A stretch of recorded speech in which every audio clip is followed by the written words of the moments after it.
What's going on, guys? Welcome to another fun-filled episode with Delusional's Arcade, aka Del. That's what everyone nicknames me for the channel. So this monitor behind me, I had a planned 2-hour stream on Saturday, but it turned out to be a 6.5-hour fiasco. There were lifted traces everywhere. I had to repair stuff. There were wrong caps in there. It turned out afterwards, after the broadcast, I actually found a couple that I had to flip-flop because I guess I was just tired for doing such a long stream. I ended up streaming till, what, it was like 5:30 in the morning, something like that. Anyway, that's what happens. You think it's simple, then you get caught up in the mess. So anyway, I suspect that it's a yoke issue, not necessarily a tube issue. So what I wanted to do is maybe test this tube just to make sure it's good. If it's not, we can rejuve it. But the yoke is bad anyway, so maybe I'll just skip ahead to putting a spare that I have over here. I actually have a TV set that's available on the side, but instead of taking that apart today and doing a drop-in replacement, the yokes match and everything, the yoke readings, I'm going to probably take this K7000 I have here. That's a K7000 tube, and then I'm going to go ahead and just swap it out. That way we can just rule out that it's the yoke, but I'm pretty sure it's the yoke. Usually that kind of issue where you get a trapezoid picture, I'll turn it on to show you guys, usually is solved. It's usually a yoke issue where you have to move it around, but this yoke, my clue was that it was rock solid on there, so you know, it's probably the yoke. We did the cap kit. I do have a flyback that I have here that I could do also, but I doubt it's that, but that's there just in case we need it. And we'll do the tube swap together and we'll see if it works. So I'm just going to temporarily take it because obviously I want that chassis to still be there. But we'll take that. I have to cap that one anyway, so I had to take it out no matter what. So we'll leave it out, so I'll cap it in the future stream. We'll take that tube, which I know works, and the yoke, and pop it on there and see if it works. So we'll kind of do a transplant to see. If it's successful, then I know all I have to do is take the TV apart, swap the whole tube, or I could swap the yoke, but it's probably easier just to swap the tube because it's a drop-in replacement. So we will start in a little bit, but before I did that, I forgot last stream, and it was also so long that I have an ESR tester right here that's pretty new. I've used it and it actually identifies caps that are bad in circuit. However, I took a whole bunch out and I gathered them all, put them all in this bag here. So I figured we can quickly go through those to see if any are bad. It's really useful. And if we see any bad, then we know it's a good thing we did a cap kit just to get, you know, but some of the caps look really sad. They were kind of old. You know, Rubicon's not my favorite brand when it comes to this. I prefer Nichicon. And they're rated, you know, higher in my opinion. So anyway, we'll go ahead and do that, but I'm going to check out chat really quick. I have it up here. So we got, hey, Brian's on. So Brian, how's it sounding? Because I know I boosted the sound a little bit. It was a little lower last time I was there. I think Charlie's here from Overtime Arcade. Milestar was here from the beginning. Random Billy Bob is here. What's up? Yeah, so Brian's saying it's sounding good. I kind of tried to compare it to others, but others were really loud, and I wanted mine to sound good. I boosted the audio too, so hopefully you guys can hear that on the music. It's all royalty-free stuff that I chose. Retro music kind of gets you in the mood to do stuff, and I'm probably going to do these more often. I'm going to try to do once a week. I don't know. In addition to episodes that I have coming out maybe soon. I'm not going to hint on that, but definitely next year I have a whole bunch slated. We are going to do, Charlie, you're here. This is probably the next one's going to be released. I straightened out this crooked joystick with those tools I was telling you about. So I'll release that. I'm doing it because of you. I was going to release a whole video on video series on Ms. Pac-Man Restore, but another one. But this one I'll probably release ahead of time for you. Okay, so what do I have? I do have a wireless lav on, so I'm going to be able to move and be mobile. I have a wireless setup over there where I can move that camera around the arcade if I want to. I'm not going to today because I have it pointed to the tube so that you can see if I rejuvenate it or test it or whatnot. I want you guys to see over there, so I have that set up. You can barely see it if I do this. So that's it. It's all dark now, but obviously I'm going to light it up so you can see it, but I have it pointed right there so you can see if I any sparklies and all that good nonsense. That neck board won't be in the way when I do that you know, rejuve. But I figured I can't kill this tube any more than it is. This tube's kind of messed up with the yoke anyway, I'm suspecting, because the monitor's in sad shape, but we'll find out. So What have you guys been up to? Anything good? That is, as the title says, it's a K7203. So it's the later version of the 7200. Oh, sorry, of the 7000. Let me just hang on here. There we go. I'm going to switch over. I'll actually have it. Let me just do try mode here. So that monitor right there is a K7000 family, but it's a later version of it. I think there's, I want to say there's 73.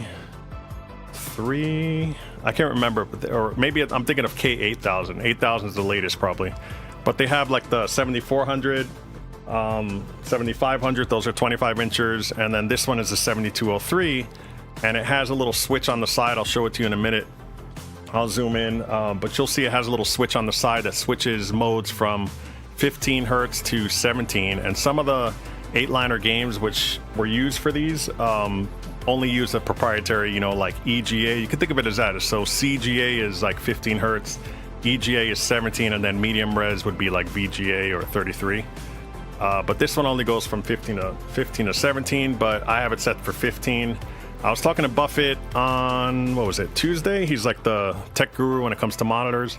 And he was saying that you can actually, when he services them, he actually removes it, because all it is a resistor that switches from the, you know, different resolutions, but he just removes it from the board completely to not, you know, to alleviate anything. But 7203 is what the model that one is, and it's been giving me trouble. It is one of the most pain in the butt.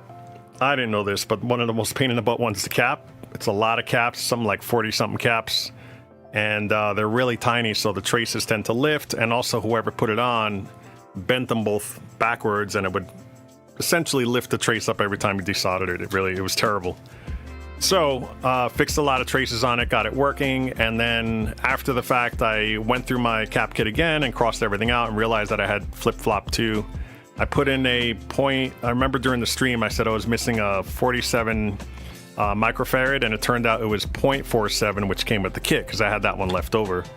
So I quickly switched it. You know, it's very minor, might give it a little bit of a different picture, but it's not gonna like make it blow up or anything. So I swapped that back in. I turned it on today and it was working, so I'll turn it on really quick for you guys so you can see. But I do have triple screen here, so let me go ahead and flick back to that one. And then what I can do, just trying to think if I should turn it around. Let me see if I can get a different view here. Just give me 1 second here.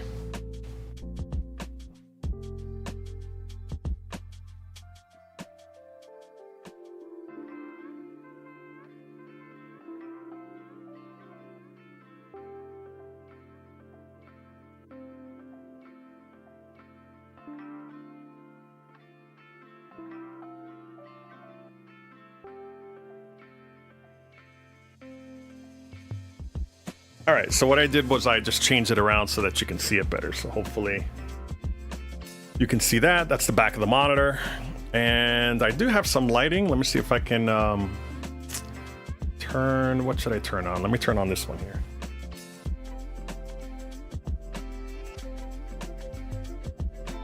All right, hopefully you can see that nice and bright. So that's the monitor. You'll see on the right side, I'll kind of point it out. I think I left it dangling. I'm not sure if I installed it. Let me check.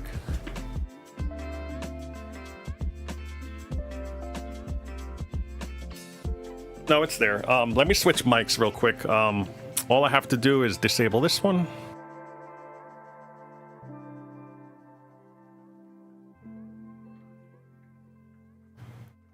All right, let me see if this one works. I think I might have to turn it on. Let me double check here. That's on.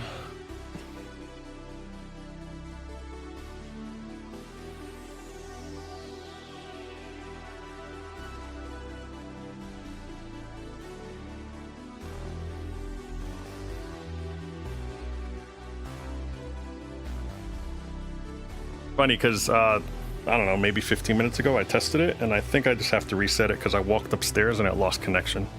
I'm using the Rode Wireless Go, and hopefully we'll get some more popping in here, people. All right, so I'm rebooting them both. Testing. There we go. Okay, hang on.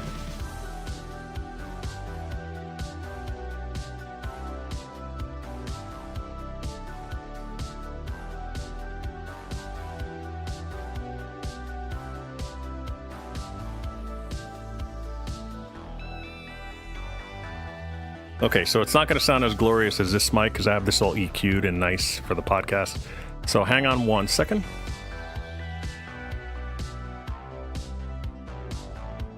And by the way, thanks, Charlie. He wrote, I can't believe my membership application was even accepted. Yes, my young Padawan. You learned from the Jedi Master here. All right, hang on a second. I'm going to switch mics now.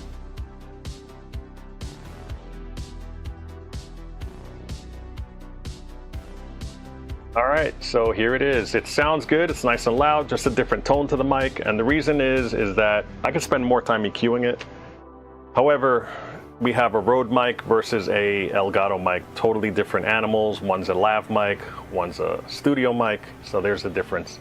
Anyway, now I can kind of walk around. No, haha, you're funny, Brian. You're saying Buffett's a Jedi? He might be. He's probably more Yoda than a Jedi. Well, he is technically a Jedi, but his race is I always see him as Yoda. So, okay, so here we go. So, right now, you'll see, I'll try to point it out, but right over here, I'll try to get my pointer going. Let's see, I'm looking at my screen here. So this right here is that switch I was talking about. It's hard to see with this in the way, but it's a switch that goes up and down. Right now it's pointing in the down position, and you flick it up and then down right here. So yeah, you could kind of see it. It's just it kind of looks like one of those test switches on a midway door. But you could totally remove this, he was saying. You just unscrew it here and you desolder these two wires, which are soldered onto the board. But onto the board actually has a whole bunch of glue, which is another reason it took so long to do that cap kit. I was removing a lot of the glue. I couldn't even get to the caps. But yeah, so that's it right there. I'm going to see if I can turn this around. Here's the remote board. That's the other thing. The 7203, unlike a regular K7019, has a remote board that you see here. I did not reflow this. I looked underneath, nothing was cracked, and everything was working perfectly, so I did not reflow it because I didn't even look at it during the stream last time. So I'm going to close I have my rejuvenator here. I'm going to move it over to the side. I have it kind of on this Lazy Susan here, that way it can go around, but I don't want to neck it. So there it is. You can hopefully see it. I'll move it around. Looking a lot better. I have my gimbal here, so it's kind of like remote control. It's really pretty nice. Okay, so there it is. I'm gonna probably shut this off here for now, and I'm gonna turn it on. So that okay. All plugged in, on. What? I forgot to turn on my circuit, so I'll do that right now. Turn on the TPG. By the way, I'm using the old TPG like I told everyone else. The new one doesn't work for me, so if anyone wants to buy it, it's for sale. This is it right here. This is my newer one. I'm not a fan. It doesn't have the dip switches I need for the sync, which the old one does, so I'm sticking to the old one, which I have. I have both. So, okay, let me turn it on. 1, 2, 3. Okay, it's powering up. You'll see the signal, and you'll see that it's like a trapezoid shape. You see that? The reason it's like that is because it's messed up. The yoke, I believe, is the cause, because I thought a cap kit would solve it, because I've seen that with cap kits where it acts all weird. Now, I have some adjustments I'm going to do back here. There's one called trapezoid and pin cushion. So this is the pin cushion one. You'll see if I move it, that's all it does. This is all the way to the left. This is all the way to the right. You see the bottom moving there? Right? And then this other one says trapezoid, which it's all the way to the right now. Now I'm going to move it to the left, and you'll see that's all it does. Yeah, it doesn't do anything. So the pots are working. Everything's working with the kit that we put on there. I believe it's the yoke, to be honest. So we're going to go ahead and swap that out. But I was thinking for fun, maybe we can throw a rejuve on here just to see if any of the guns are messed up or not. I don't know. Is it worth it? Maybe I'll do that afterwards. Yeah, maybe I'll do it after once the chassis is removed. Hey Jeff, what's going on? So I'm looking at chat. Man, there's a lot of people in here. I see Jose Rodriguez is back. I've seen them. Command the Line's back. How you doing, man? Canterbury Arcade. Let's see. We already said hi to everyone else. Jeff Kinder, I just said he's here. Hello. I always love that. When I text him, he's like, hello. That's the first thing he says. Or hi there. That's the other one. Penner Station is here. What's up? Thanks for the luck. He said good luck. Let's see. Bawadaba. I always have trouble saying that. Bawadaba 1337, I think it is. Let's see. Jerry Voluptuous, what's going on? Yeah, I put this in Discord as well, so those guys can come join us if they want to.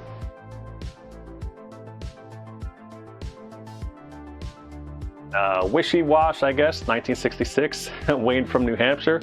Hey, what's going on, Wayne? Our buddy Mike, Northeast Mike, aka NE Mike from Club, is from New Hampshire. So I do travel up there. I think it's about 4 hours from where I'm at.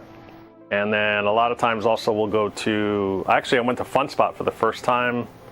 Was it this year or was it last year? I think it was last year because there was snow involved. So it's probably last year for the first time ever. It was cool. Hey, Mikey Currington. He's OG. Mike's OG for the channel. And he's a mod as well. I think him and Brian are both mods, so behave yourselves. They can always temporarily give you a temp ban, but I don't think that's... Everybody's pretty friendly here. Hey, Wayne, what's going on from Saskatchewan? Is that Canada? Nice. Yeah, New Hampshire is a nice place. I wouldn't mind retiring out there. And it's not far, so I'm going to spend time with any Mike. I'm going to maybe drive up there once the weather gets better. Right now, we had surprise snow yesterday, a few inches. And that was on the way home. It took me like 2 hours to get home. That's normally like 45 minutes. So, but it all melted. It's good today. It was like nothing happened. It was very odd. And it was 56 degrees earlier that day, almost 60. So it was crazy how this weather is doing that. So before I get into I was just showing you the setup and everything and what it's doing. I want to actually test the caps that we removed before I forget. So let me go ahead and switch over. I'm going to go to this other view that I have here. And there we go. So this is the overhead. And I'm going to keep this lav mic on, I guess. Just easier for me to move around. Unless you like the other sound, I could switch it. Let me switch it. Okay, silky smooth, we're back. So I can also put, let me see if I can do a dual screen. Yes, I should be on the screen there. And I will do, I think I'll do this one. There we go, so there I am. Hey, what a voice. Brute by Fabergé. I can do commercials. So I wanted to do voiceovers actually as a kid. Not really as a kid. I was in college and I was like, hey, I could do voiceovers. I think I can do it.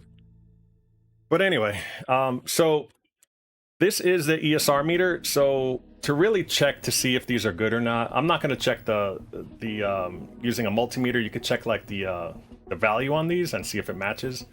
I'm just going to check the ESR, and what the ESR is, I forget what it stands for. Somebody put it in chat, but it says here ESR. It's electrical something. I can't remember what it stands for, but it's basically telling you if this is good or bad, if it can hold or rate it to say. It has to do with like the electrons that it can fend off or something. I don't know. But anyway, if the ESR is bad, that's bad news, and it can affect your circuit. So what I did was I saved every single, these are all the caps, by the way. There was a ton of caps on this thing.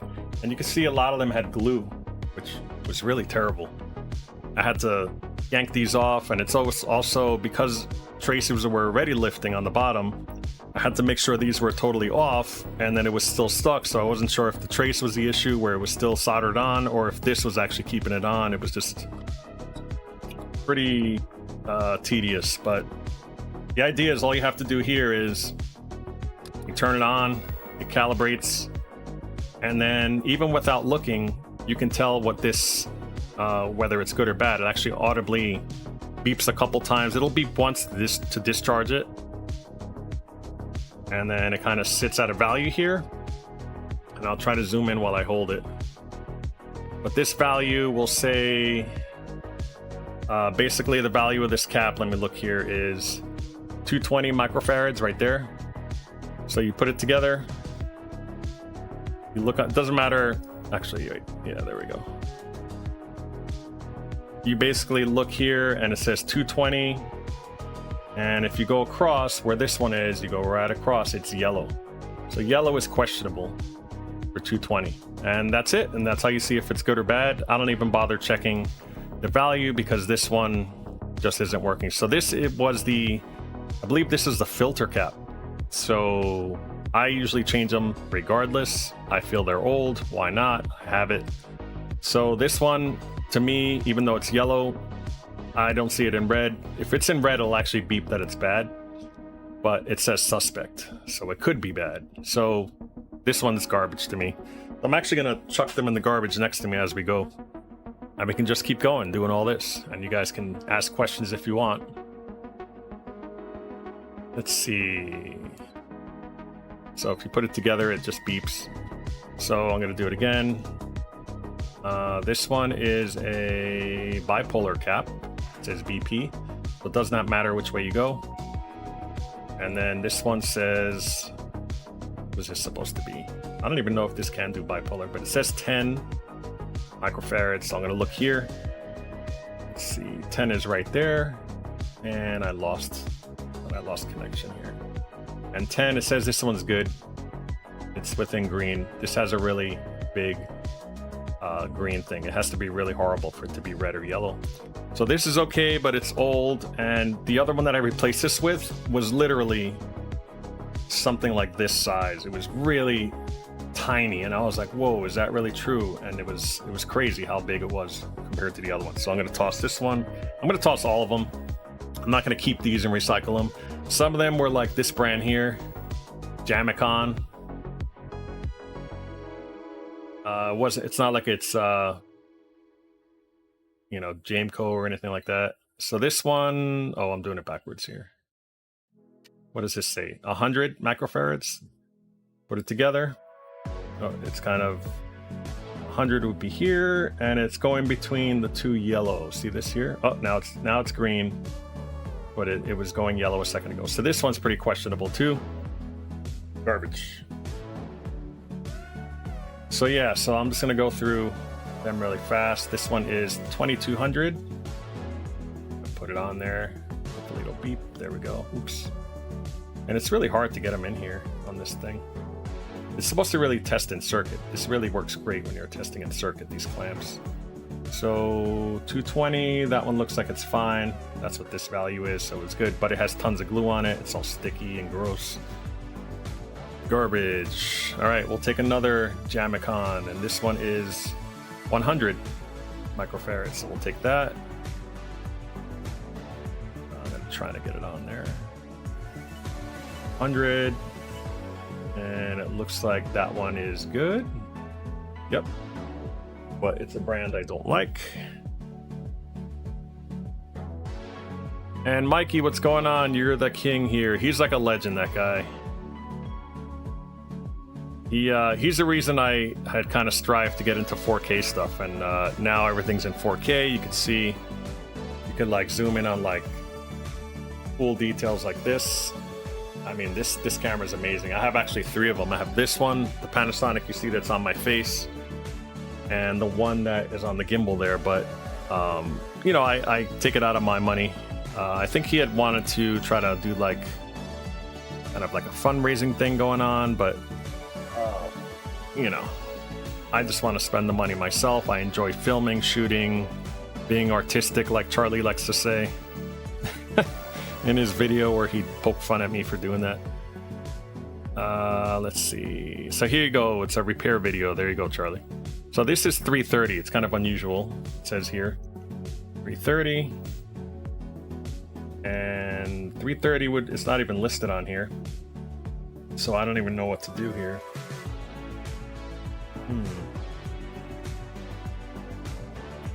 Well, I mean, it's in the green no matter where you go. It's like all on the bottom here, so no matter what value it is, it's good. So this one, what brand is this? Oh, Elite.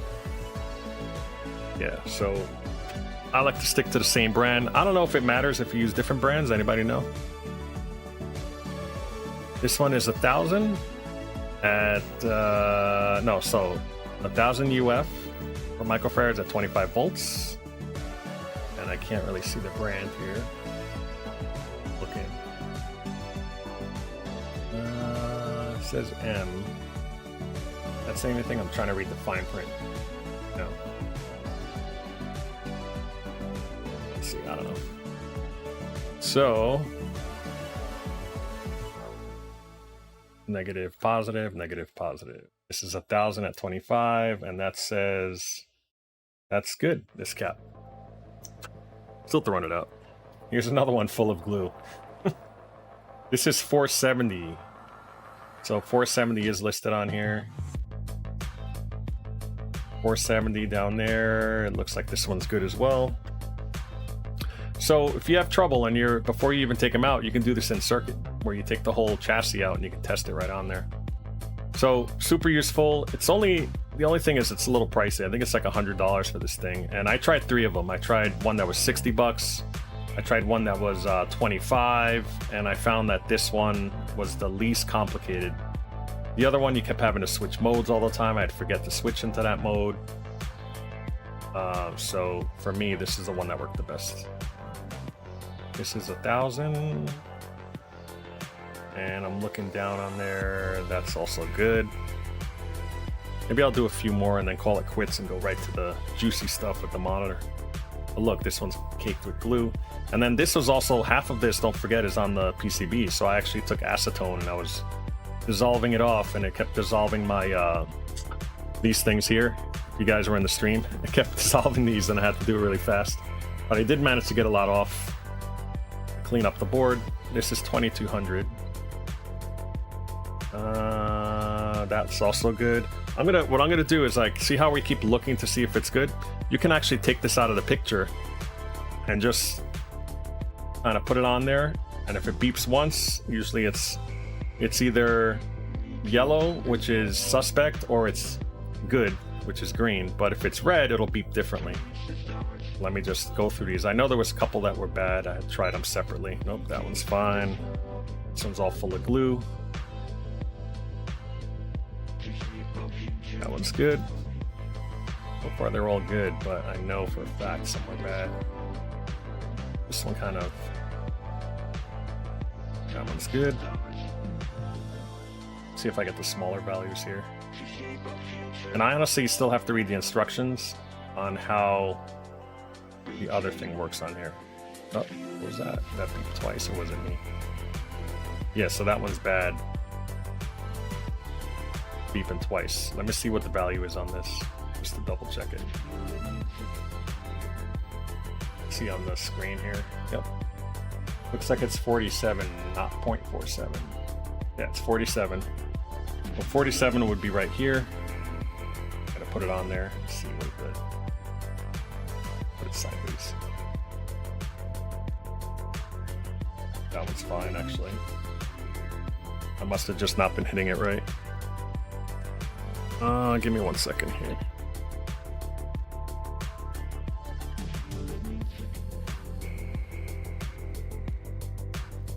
Alright, I'm back.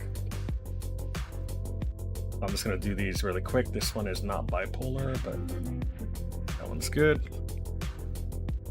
And I'm trying to figure out, I'm picking all the big ones, like the no-name brand. This one here is a weird brand too.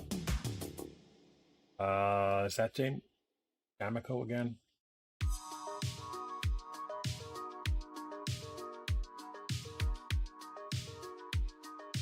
Yeah, Amicon.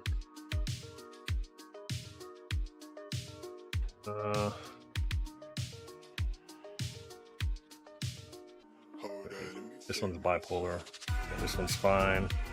It'll beep, I think, 3 or 4 times if it's bad. Oh, there it is. That one's bad. This one is, and you can't hear the beep, but it goes beep beep beep 3 times. I have the filter on. Let me see if I can remove it so you can hear the sound. Let's see. Filters. All right, hopefully you can hear this now. So this is 10, should be right there. Put it on negative, and you'll hear the 3 beeps, hopefully. Hear that?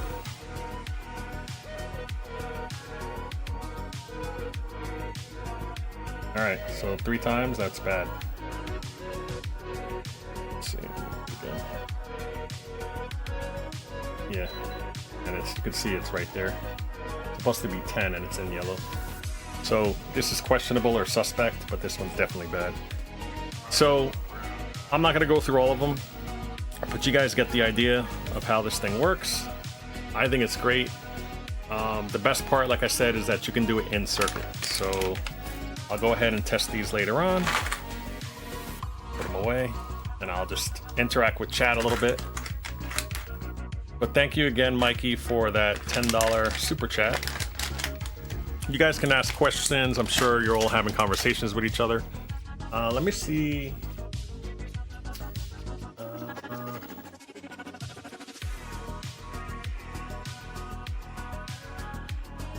Yeah, it looks like 22 of you guys are watching. That's good.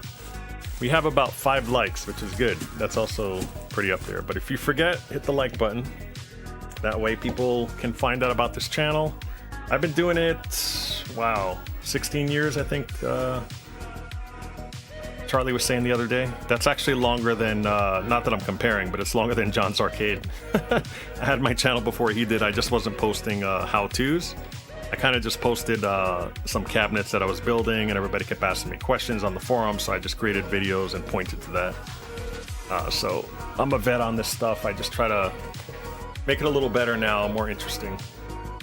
So we're back to this screen here. We're gonna go ahead and work on this now. Let me try to get a tighter shot for you guys. In the meantime, I will move over to this shot, which is the monitor that's on.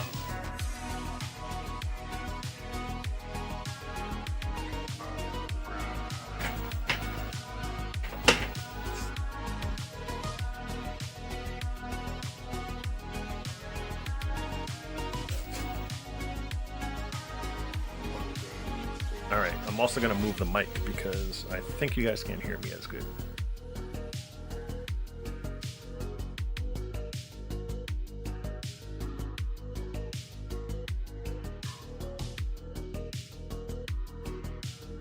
All right, hopefully you hear the music too.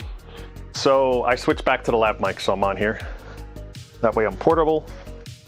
You'll get used to it. Sounds not as great as the other one, but still nice. Rode, DJI, if you're out there, you want to sponsor me, send me a nice mic that sounds great, let me know. So here's the screen here. You could see all these colors and stuff. I don't know if you could see that if you're zoomed in. Yeah, you can't see that, but I'm gonna go ahead and try to move around the colors. I thought it was sometimes you do the cutoff and it like makes it a certain way, but yeah, can you see these things right here moving? Like it'll move that way, you see it? And you can usually do like that to like make it a little better, but in this case, no matter what I do, it's all jacked up, see? So it's not that, there's nothing that I can do on this chassis or neck board that'll fix the problem. So again, I think it's the yoke. So let's go ahead, let's switch it out. I have a K7000. So I'm gonna shut this off.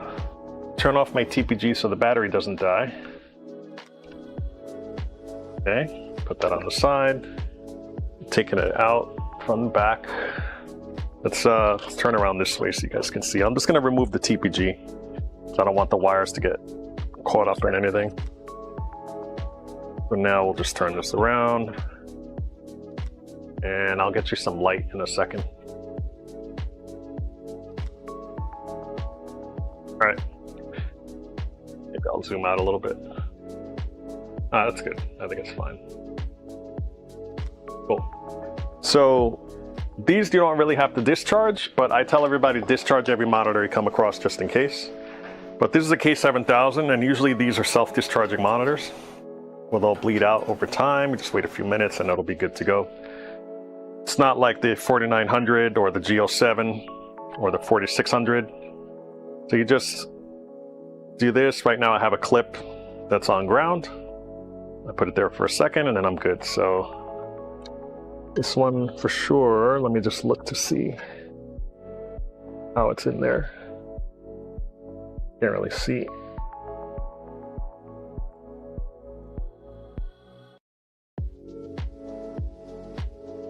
Yeah, some people can just grab it and take it off. I can never do that. I don't know why, but it doesn't work for me. So there's that. I'm going to put it on there just in case. So this is the thing that we're switching out. I figured what's the easier thing to do, to swap a chassis in there and try it, or to just put this in another one that I have, which I have over here on the side in a frame. So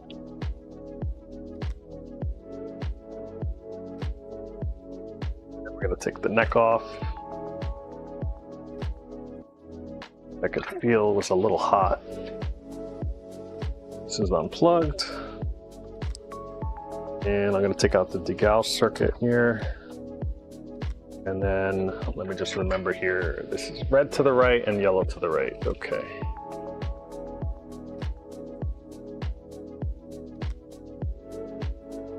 Actually, this only goes in one way, so there's no big deal. Hopefully you can see that. I'm looking here. Yep. You know what I should do? Let me try putting some more light on here. I want to try to turn this thing off because it's messing up my ambient arcade feel. There we go. I think this might work. I'm just going to put this here like that. Then you guys can see. And I have a couple of them so they can't run out of battery. So I just have to take out 2 screws there. Which I'm going to do with this. Right here, here's one.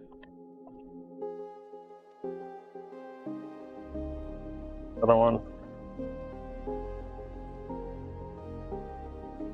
There's a third one actually here, and this is where that switch is. I'll show you the switch in a second up close.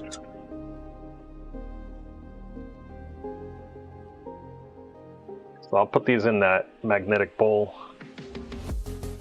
right here. I'll just throw this. This is it here. Sticks to that, doesn't come out. So here's the switch that I was talking about. That switches it from 15. And it says on here, it says 15.7 kilohertz and 17.0 kilohertz. And then you can just flick it up and down. So you would flick it up for like 8-liner games, but most of the majority of them works in 15. If you remove it, it defaults to 15. I found out on Saturday, not even, on Tuesday when I was talking to Buffett. He was in the group chat. We usually Zoom, a whole bunch of us. And he was saying, yeah, I usually remove it because it's a pain to mount and this and that, but I'm just gonna leave it on there. Now that's off, this should come out. And then I also have to take off the ground wire. And that I can leave on there. This is kind of tangled in there, there we go. So this is it, this is the chassis, this is the thing we recapped. Completely done. Should be fine. So I'm going to put this up here because that's the chassis we want to insert and put on the new, new frame. So I'm going to grab this, turn this off just for a minute. And I'm going to grab this out of the way. And I'm going to put it somewhere where it can't get necked. So I'm going to throw it right over here.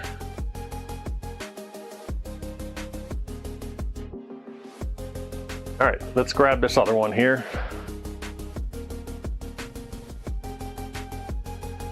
This one here is a K7000. I'm gonna remove this piece of wood. I have the piece of wood there because when you mount it in a midway cab, it has these really 2 long bars and I didn't feel like taking them off. And it does not fit on this Lazy Susan, so I had to add that piece of wood there. See, now it's fine. It's not gonna get necked or anything. All right. Popping it back on there. I don't know, does that look good? I can't really see it too well. Maybe I'll turn this one back on. Yeah, I feel that's better.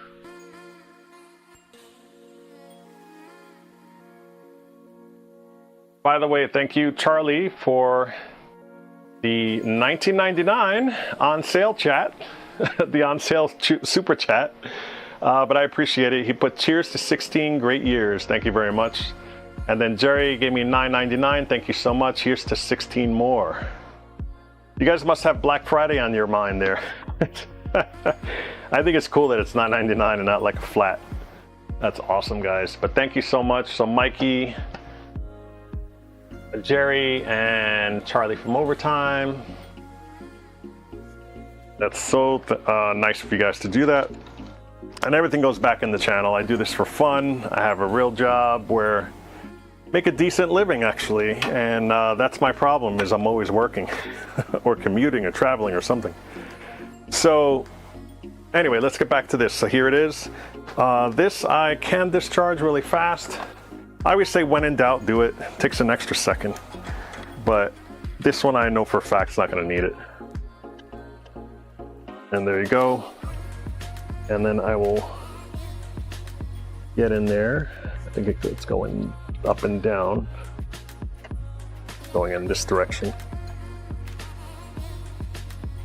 There we go.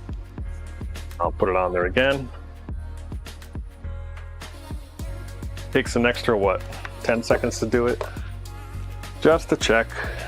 All right, so I'm gonna pull this off. And this chassis, I think, if I remember right, this might be from my Outrun, but I'm not sure, because my Outrun had a little bit of burn-in. And this looks like a burn-free tube. I know what this was. This was a tube swap I did live on the channel a long time ago, but I never capped it. So I just swapped the tube to do it live. It worked great. This is a drop-in replacement. This actually came from a TV set, I believe. So I did that. I'm just looking for my bit because it's really hard to get in here with this screwdriver. So what I do is I have a really long one that can get in little places like this where you can't normally fit. So there's one. I'll put that in my parts dish here. I just don't want to drop it. There we go. And then this one. These are really easy to take out. Same thing with the K7900 monitors. They're just a couple screws and you're good. So this is going to come right out. I have to unplug the yoke and the degauss circuit.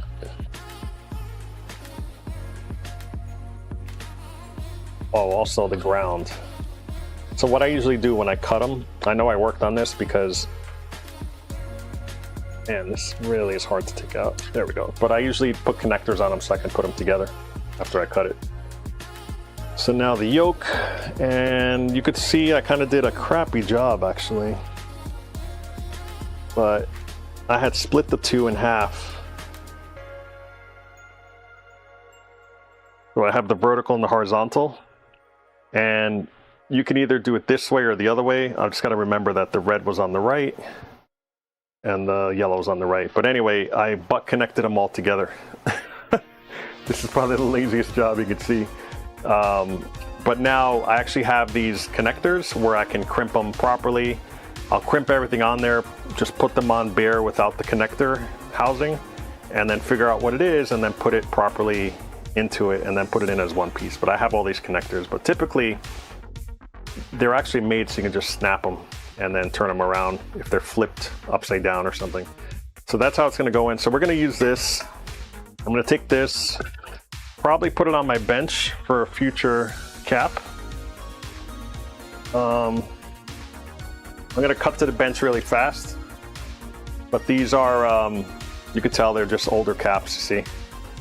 They're the original caps that are on there, and some of them are like, who knows what that is, if that's glue or if it's leaking. It's possible that it's leaking. This looks like the original B+ filter cap and so on. So I'm gonna reflow this and look at all the charm marks and yeah, so flux and whatnot. I'm just gonna leave it here for a future one. We'll do that in due time. But for now, we have this. And I'm going to take this, and then I'd have to remember, do I have a cable? Probably have to look for a cable. Hold on, I have to make the ground. I think I have one over here. Yep. So what I'm going to do is I'm going to put this on here and clamp it on there, and that way I can just put this on the ground for the neck board. It's a dag ground. So this probably isn't going to fit too well. I'm going to put everything in just to make sure it's working. So let's see where this is. I usually know. Hang on. Seeing it. This always goes to the right, that's why.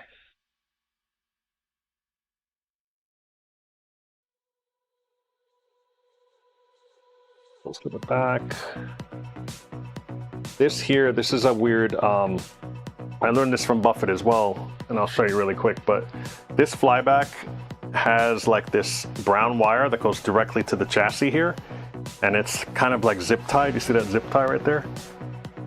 It's hard to see, but I'm gonna move it over here so you can see it better.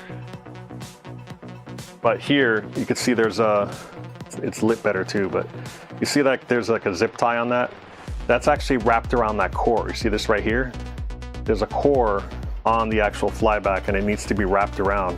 And I was double checking to make sure that the replacement chassis had that. I'm sorry, the replacement flyback had that, and I was looking at it, and sure enough, it does. You see it right here? But that needs to be wrapped around there, and there's times when people don't do that, and it actually won't work correctly. So it has to be around there. It's something I learned from him. Man, that guy's a plethora of information. Buffett's a good guy. So if you're seeing this, Buffett, thank you for letting me know that. I'll put that together later, but I'll go back to this. So right now, let's see, these connectors can go in here. So I think red was to the right. They won't fit like crisscross. If you put vertical on horizontal, they won't fit, but you have to just get them in the right orientation so they want to be upside down. That goes in that way, but I'm just looking for the, where the heck is the degauss thing? Oh, there it is. It's hiding right next to that connector. This one's pretty short, so I'm gonna stick it here. I see it. Usually I try to put these in first. There we go, before I put the chassis in, because it's just easier than trying to dig back there. So I'm gonna screw in just one, I think. Is it the small ones? Let's have the bigger ones. A screwdriver I put down. I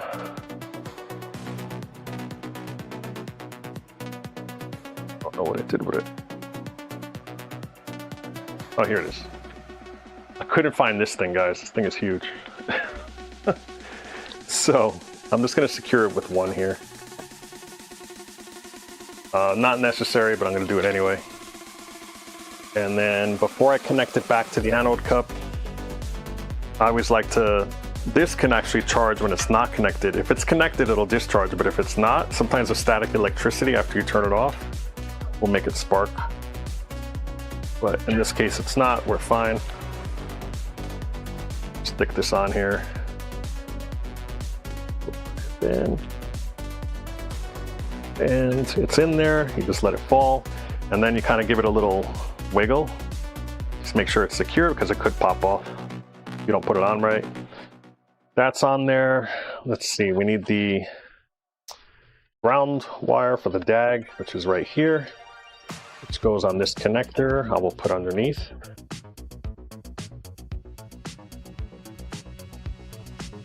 Okay, that's on there. Now I'm going to throw this on here. So CR31 neck. So good. Why is this not going on? Okay. This is the switch. It's just kind of dangling there. Not going to do anything if it touches metal because it's meant to touch metal. Just a switch on there. That's all it is. I'm making sure it's in 15, which it is. And here's the power. Here's the remote board. I'm going to put this in this direction. And so I'm just double checking. I did the yoke, degauss, ground wire. I have this other flyback wire on here, which is already on. I just have to hook up the TPG. So I'm going to turn it around so you guys can see it better. Hopefully you can. There you go. I'll shut off the light in a second. I'm gonna hook up my TPG back here. And you're only supposed to put it on pin 10, by the way. A lot of people think you put it on both sync pins. It's only on one sync pin. The last sync pin on here is all you need for a K7000. So that's all set. I will turn that on. Here's the remote board. And then lastly, I will plug this in.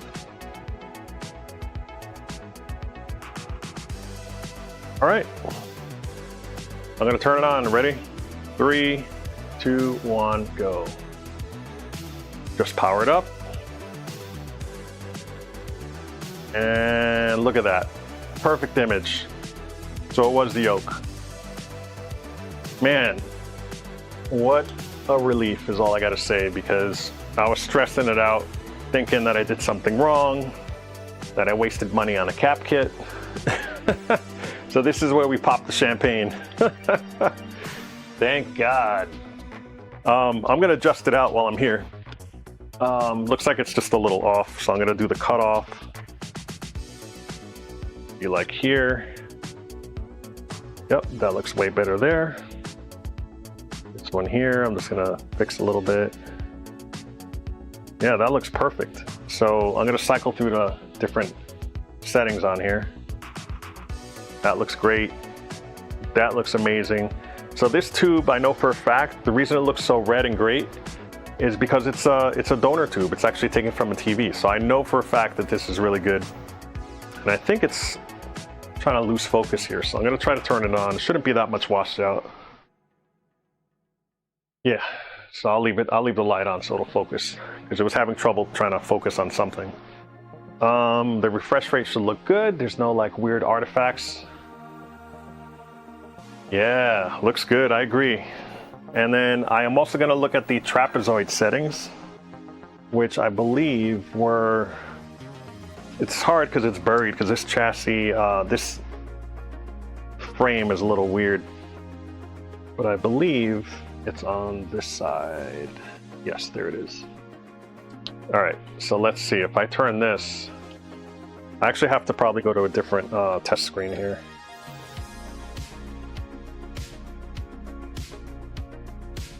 Red, green, blue.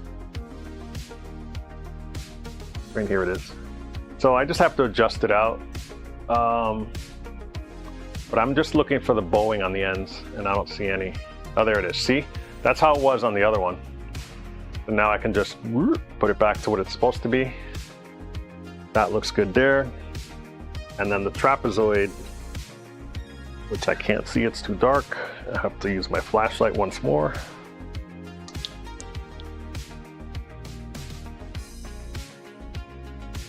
Yeah, I have no idea. This is like how stressed I was before I took it off the pot by mistake.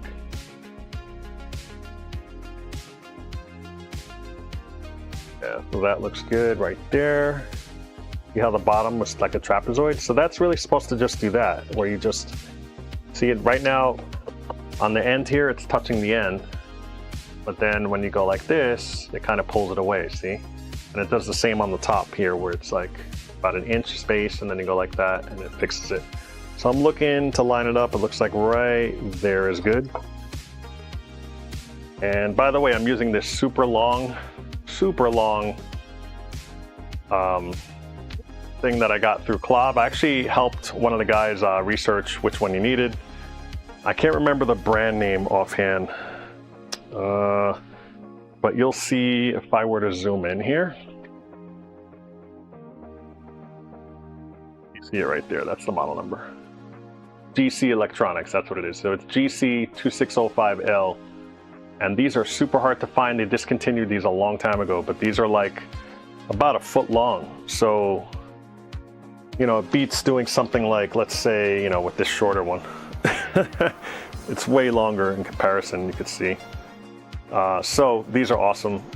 So I do have some. If you email me, I can see about maybe sending in one. But they did have a whole thread on that, and a lot of people got them finally. But for a while, I was the only one who had them. I ordered 10 of them, and I had tons and I was giving them away on the channel at one point. But they're great if you're nervous about touching stuff, especially with, this has the, and I'll change back to this. This has the thing on here that does the horizontal width coil. And this thing will fit right in there and you don't even have to get close to like risking your bodily harm.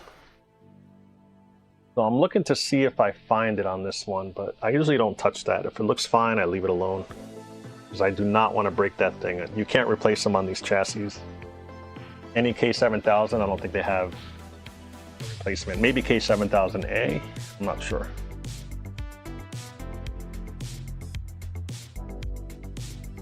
So I'm going to take the board right here, that's this. I'm using an adjustment tool. Well, my fingers for this one, but it's kind of hard, so I'm using an adjustment tool. So I'm just putting it inside here like that. And I'm going to look for, let's see, size. That makes it smaller. See, really small, you can make it wider. So that's actually pretty cool. That's the horizontal size. So that's why it didn't have a width coil on this. So I'm kind of liking this chassis, the fact that it doesn't have a width coil on there. It has like, it probably does, just like it has control for it. Now we have the V size, which is vertical. See how when I pressed it down, it tends to short. So you have to, I pressed it really hard. I'm just gonna not do that. It's pretty touchy actually. I think that would be, yeah, maybe I'll reflow this. It looks a little weird to me. Don't want it doing that and shaking. Yeah, I'm gonna reflow that for sure. And then B position would be this. So they're doing that. That's weird. You see that? Right now it's shorted. That's what it's supposed to be at. It's acting weird. And it's because I'm pressing up against it. So the position would be here. Yeah, so that acting strange for sure. So what I'm gonna do, see how it's collapsing? I'm moving it to the extreme left, to the extreme right. I'm just trying to work the actual pot. There, now it's a little more steady, but I still see it moving a little bit. So something's up. I wonder if it's just a cold solder joint somewhere. So maybe I should reflow it. I didn't. Let me switch over here now.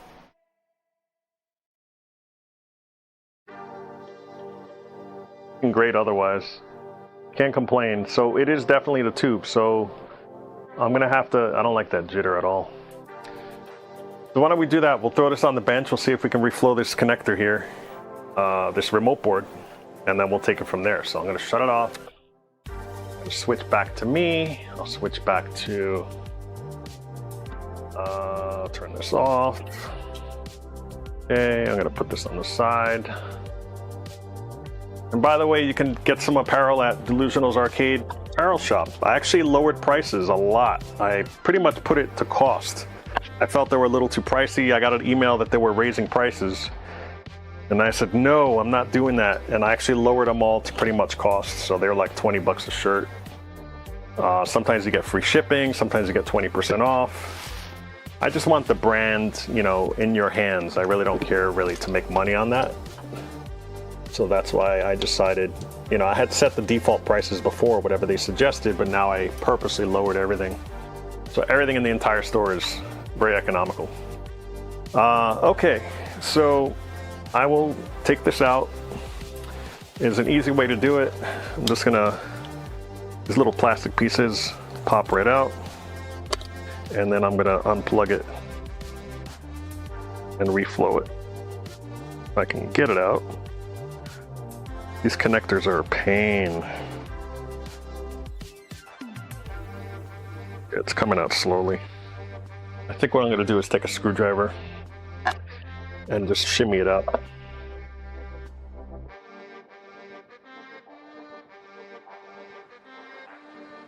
I think I saw another super chat. Oh yeah, that was Jerry. Yeah, I got that one. Okay, I didn't see anything extra. Thank you for being here. It's a lot of fun. I love doing streams. It's hard for me to find the time to do it. So I really love doing them. It's just the time. Man, this is not coming out. Like somebody glued it in here. I think they did. That's smart. I wouldn't doubt it. They glued everything else on this chassis. All right, well, I'm trying to see if I don't want to take this whole thing out again. I can just reflow it on the bench. That would be nice. You know what I'm gonna do? I'm gonna move the monitor. Let me move this out of the way. I'm gonna switch to this view now. And hopefully you guys like the picture-in-picture stuff. Took a lot of planning, but I finally got it all settled. True story, by the way, I almost messed up my keyboard. Like 4 minutes into the stream, I spilled water on my keyboard. Just a little bit. It was enough where it didn't do anything. Always happens, right? All right, so let me just clean this up a little bit. This looks kind of nasty. I have a brush that I just...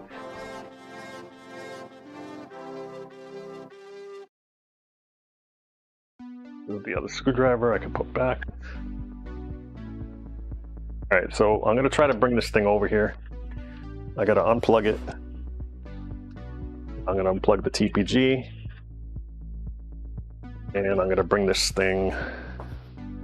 This is actually the one piece of it. Zoom out a little bit.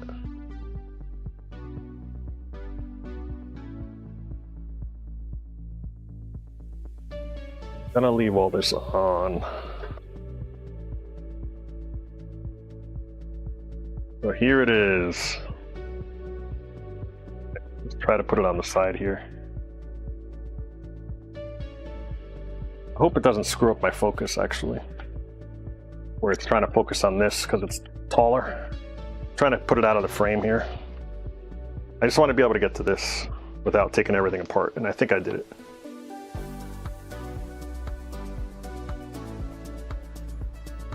That works. Okay, let me turn on my soldering iron. So when I reflow, I tend to take off the solder. That's a true reflow. It's not like adding solder. A lot of people add solder. But I like to remove it and then put in a new one, brand new solder. The reason I do that is sometimes the traces are broken. Switch back to this. Hopefully you can see me out in internet land. Now I have chat right up here. I'm just gonna talk to you guys a little bit. Looks like we got Bot Zerker on. CC Games, what's on? What's up, Kevin? Hey, you guys got snow in Ohio. I was doing the Browns Steelers game yesterday, and I saw all of a sudden out of nowhere just blizzard. And they still played, so it was pretty cool. I think I got Command the Line earlier. Who else is on here? I think I got everybody. Operation Restore.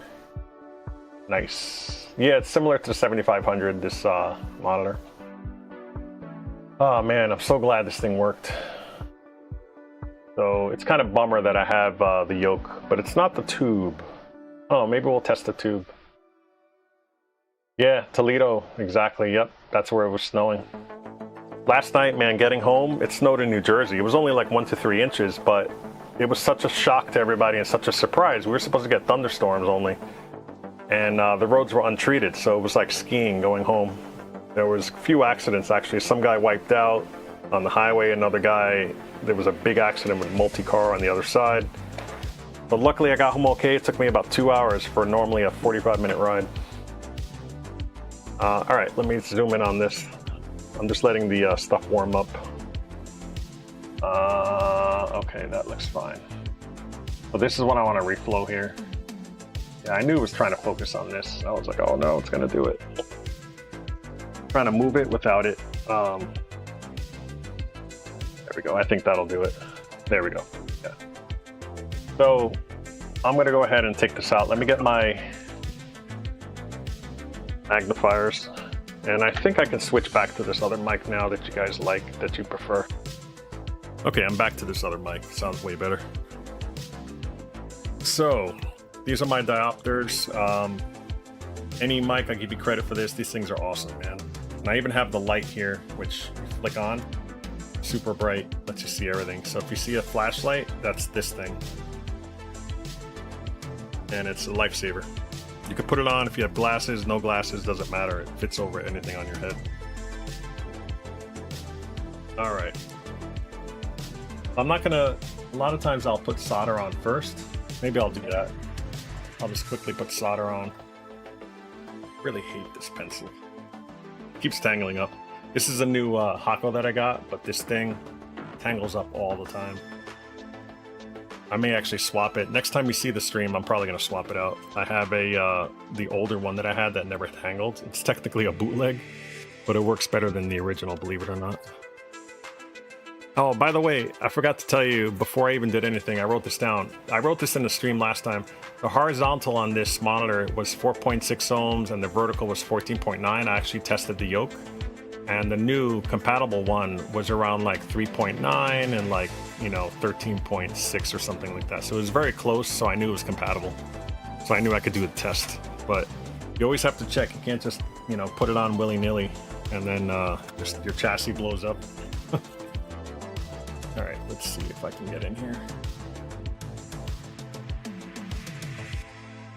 I'm just adding solder thing.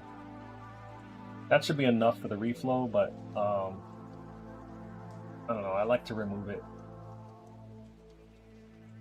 You don't have to. I don't know why I was doing that, but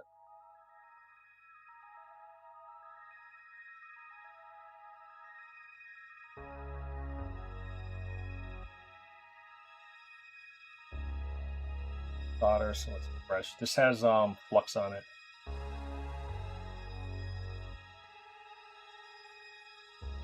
I might be blocking.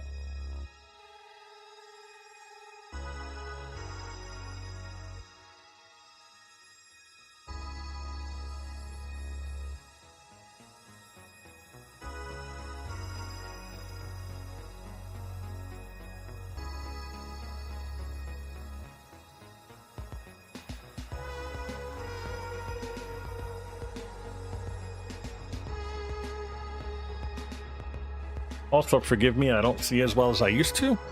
My eyes have just taken a downturn. Oh, this just came off. That's fine. The last couple of years, the last 5 years, I never wore glasses in my life, actually. But I just went to the eye doctor yesterday and got new prescriptions. I'll be ready in a couple weeks.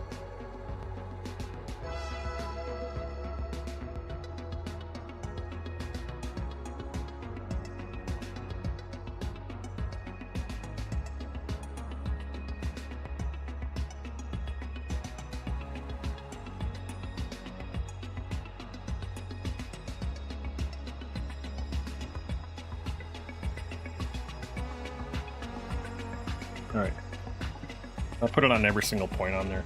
So now I can use my desoldering tool and pretty much remove everything. So for these, I don't do them all because I don't want the connector to fall out, so I'll just do every other one.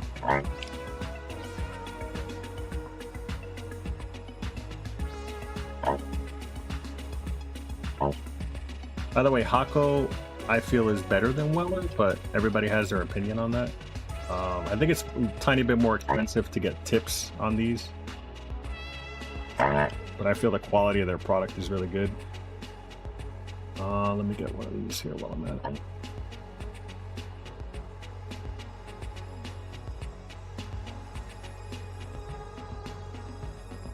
They actually sent me this Hako. I did a short little review on it, and I got this maybe 7 years ago. This is a FR300. That's how old it is. They have the, I believe they have the 301. Now, I just realized that this, I'm going to take it out. Forgot to empty it last time I used it. And that's why it's not doing too well. Yeah, look at that. Can you see that? Look how much solder is on there. I'm going to go ahead and dump this off. Give me 1 second. Just need a put it. Wow, look at that. That was really full. So I didn't empty it since the last stream I did. So that's why it wasn't really sucking too well. So I'm just gonna take like something like this and get in there. And just stick it in here. This is my like garbage thingy that I put crap in.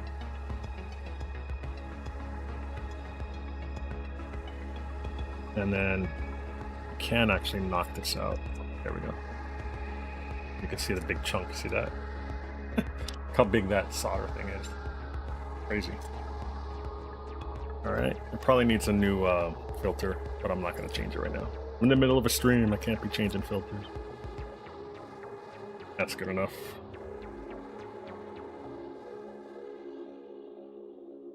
Where did it fall? Hold on. I threw it away too quickly. This actually has what I need on it. So there's a thing on here. There we go. So I just took it out. I need this piece. That goes back in. That goes in here. But yeah, I wanted to do a follow-up review on this where I talk about longevity and how long it lasted me. There were only a couple issues that I had with it that I'm not going to point out now, but there were a couple screws that just kept falling out like consistently, and I didn't even realize it. So now I just tighten them, but I wanted people to know what it is.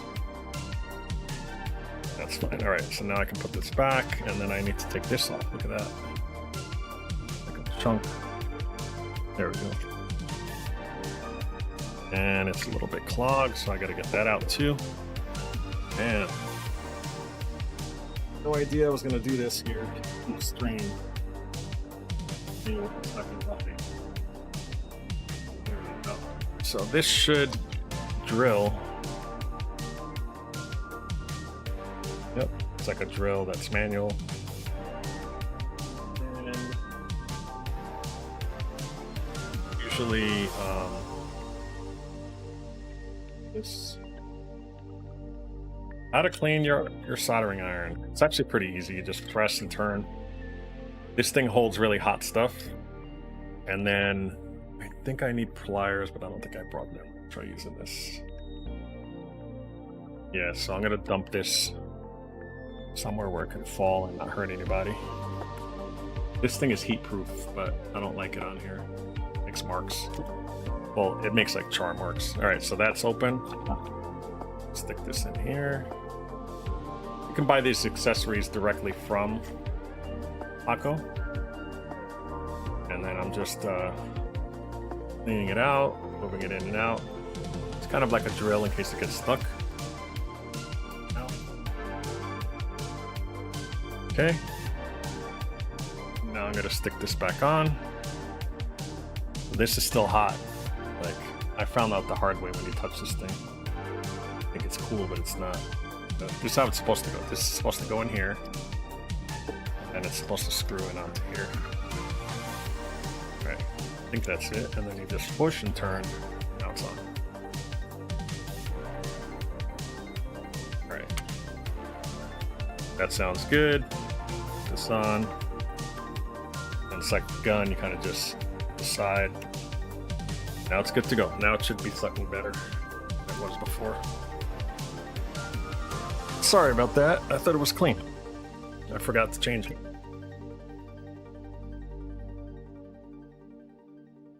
I'm kind of seeing that you guys are all talking to each other in chat. Bot Zerka, welcome to the chat. I don't think I saw you earlier. Thanks.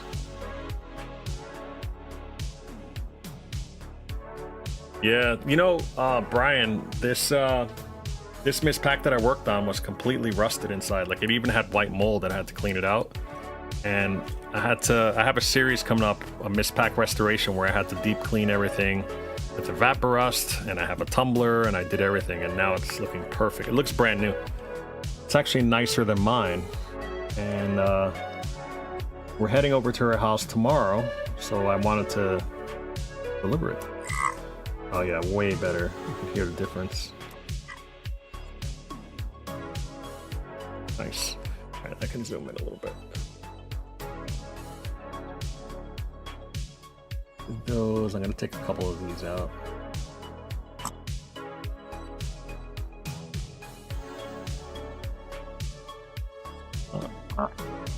Doesn't seem to be doing anything. Just melting it. What's going on here?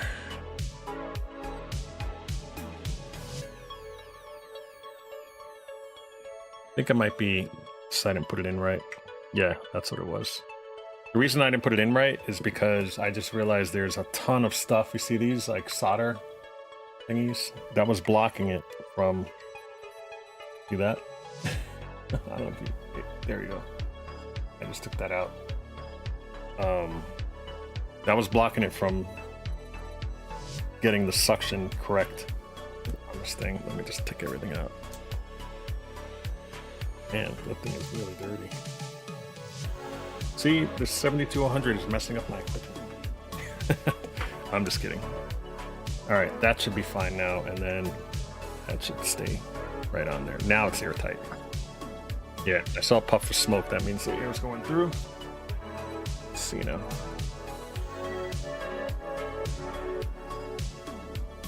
Yeah, way better.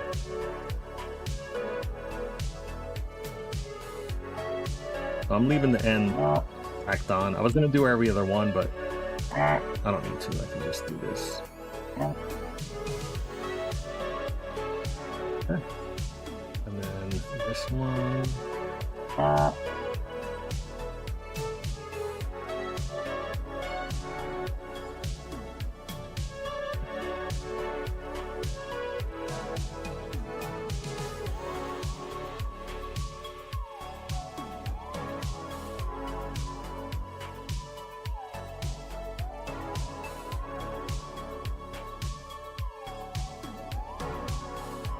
This one right here. Right there.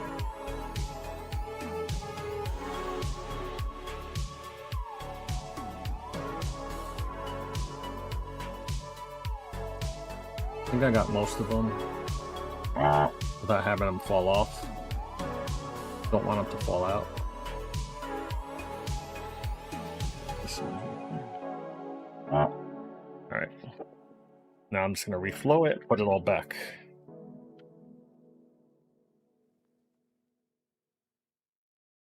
See how far I can go in. I'm curious.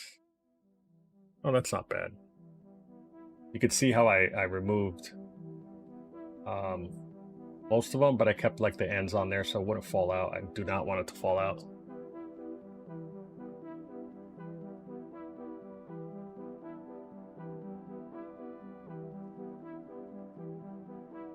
Yeah, you know, the spring-loaded one isn't bad. I have that one. It's the solder pullet. And works great. It's just a little big, but they have the smaller one that I've seen Vintage Arcade Gal use. I think Charlie has it too. But it looks pretty good.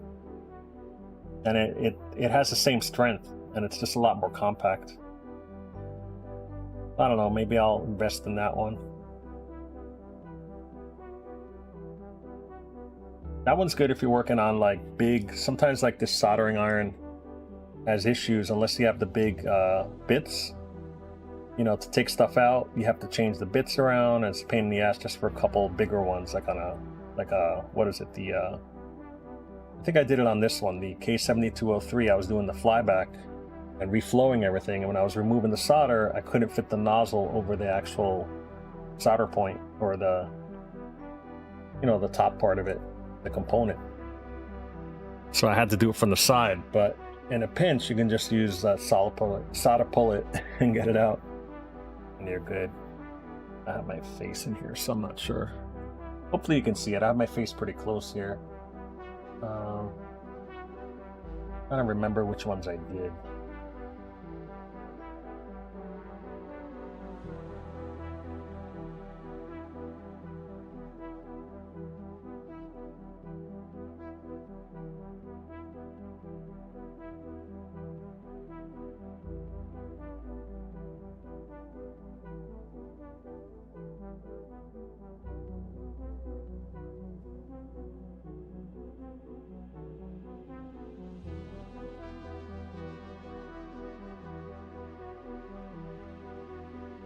which is working really good. It's a nice new shiny stuff on here now.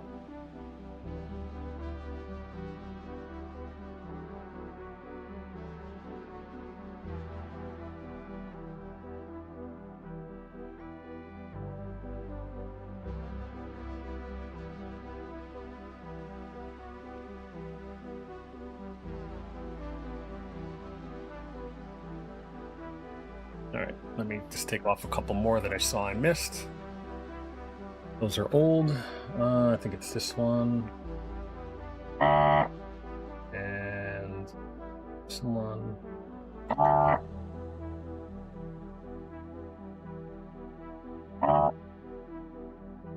That one came out. Oh no, that was blank. Nothing in. Just covering it up. Same thing with that one. So yeah, I reflowed those kind of for nothing. This one here needs... And then...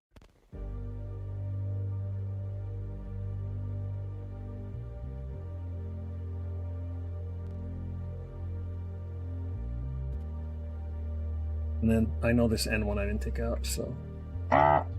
This one. I can shut that off because I know I'm gonna not use it again. And then I'm going to use this because I broke this off by mistake. This little piece of solder. Actually.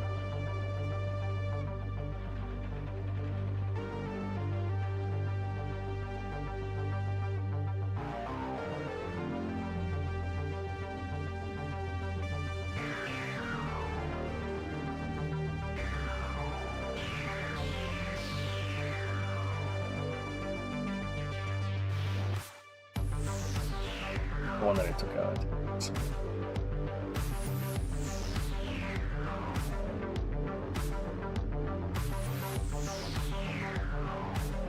Probably did that off camera, sorry.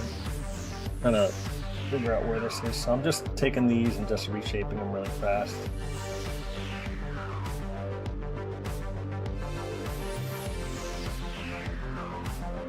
Good.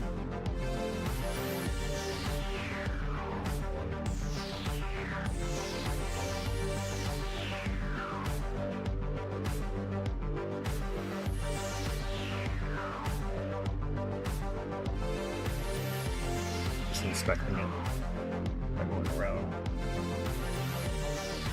It all looks good. Everything on this is now officially reflowed. I couldn't get that connector out though, which was a pain. I know they kind of just come out from here, but it would not come out. So I don't know if it was a short somewhere. But I will clean it up. So there's two things that I do. I'll give credit to Ty Laurie. There's these toothbrushes that are like, they're meant for like, I guess, old elderly people or whatever or whatnot, and you know, it's really soft, like they're really fine bristles. Even has a tongue thing on the back. But anyway, it works really good. So what I do is I kind of do this. Oops, squirted out a lot. I didn't mean to do that. I'm gonna clean it out with a rag.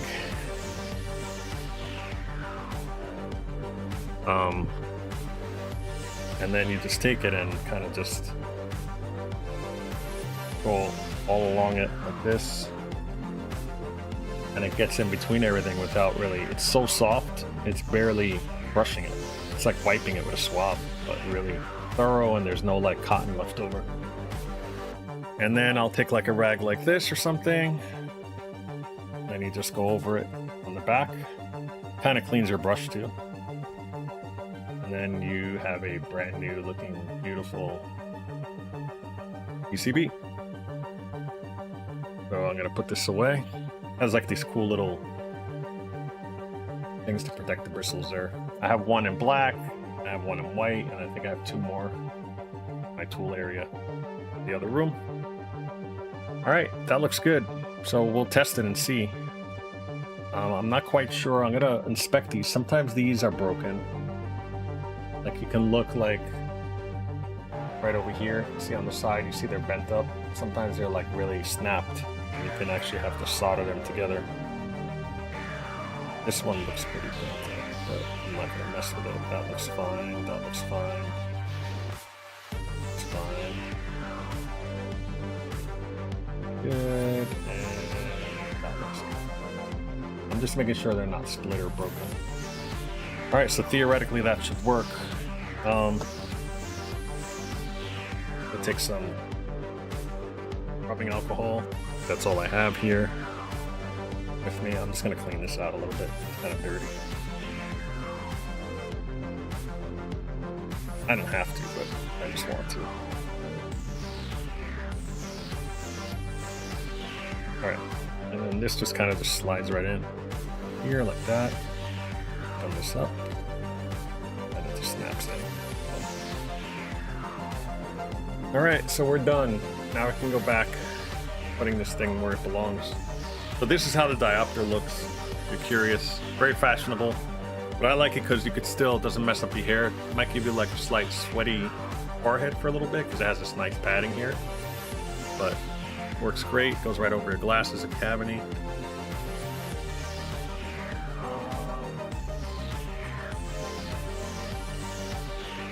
Alright, I am going to switch mics. Oh wait, it's giving me an error about my streaming stuff. Okay, it's fine. My local recording stopped, which is fine because I need some footage for my episode I'm doing on this pack. I'm going to include this here. Alright, so now I'm just going to move it over. Let me just clean this up here. That's where my soldering came from.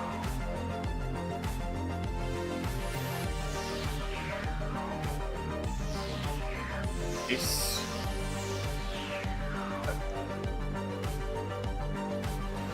And now I'm going to bring this over.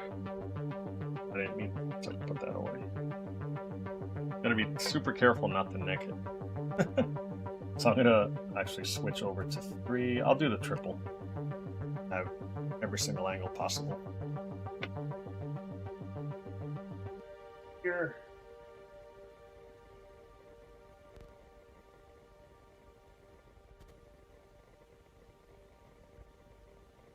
Plug it in now.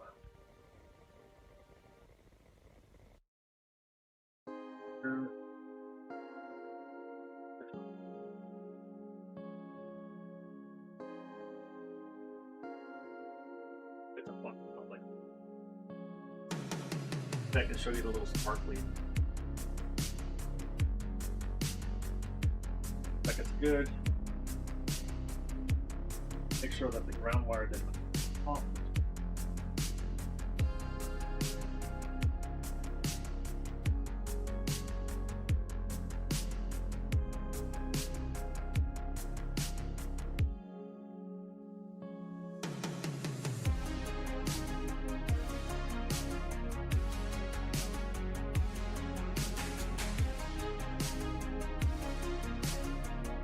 Yeah.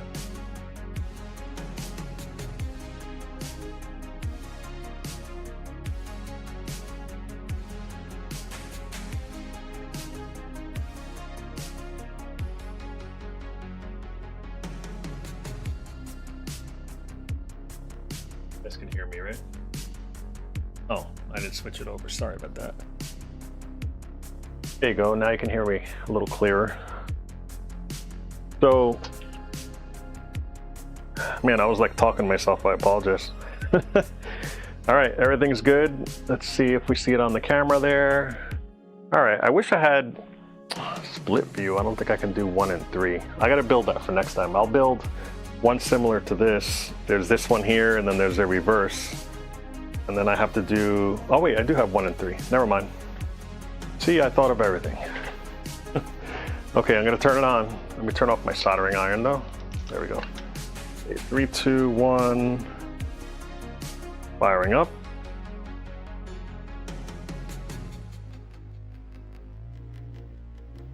Picture yet. PG is not on. There we go. All right, that seemed to fix it. Now it's stable. Let me see if I mess around with this pot. This was the one that was having the issue, the V size. Yeah, it's still a little jumpy, but it's not like flickering. So the reflow did help it for sure. Okay. Oh, there it is. It's still jumpy. I think it's the pot. It's probably dirty. Yeah, it's dirty. All right, let's clean it. I'm gonna turn that off, turn this monitor back off. So I'm gonna spray it. I usually use deoxit, so let me go ahead and get that, and I can get it with you and talk with you because this thing has a really good range. So I'm actually walking over to my tool room, which is in the other room. Totally finished basement, so. Let me look here. Deoxit F5 fader cleaner, that's what I need. So there's regular deoxit, and then there's F5 fader cleaner deoxit. And the fader cleaner does like guitar pickups because they're pots. And this is totally, here, let me get some rags here. This is completely non-conductive, so you can spray it in there and turn it on, but I wouldn't do it while it's on, just to be safe. So I'm just gonna do it on the fly right here. Hopefully show you guys. I'm kind of in the way, there we go. So I'm just gonna put it like so it just doesn't drip everywhere. But you just spray it on the side, it has a straw. And then you spray it like, let me just, you just douse it in that. And then you just move it back and forth, which I'm about to do. This thing. Stuff. Don't want to get it all over the place. Right, left, right, left, right. I should do them all. I don't know. What do you think? That's really the one that was giving me problems. I guess it can't hurt. This thing was severely rusted, like I said. So I'm just gonna kind of do this and keep them all together.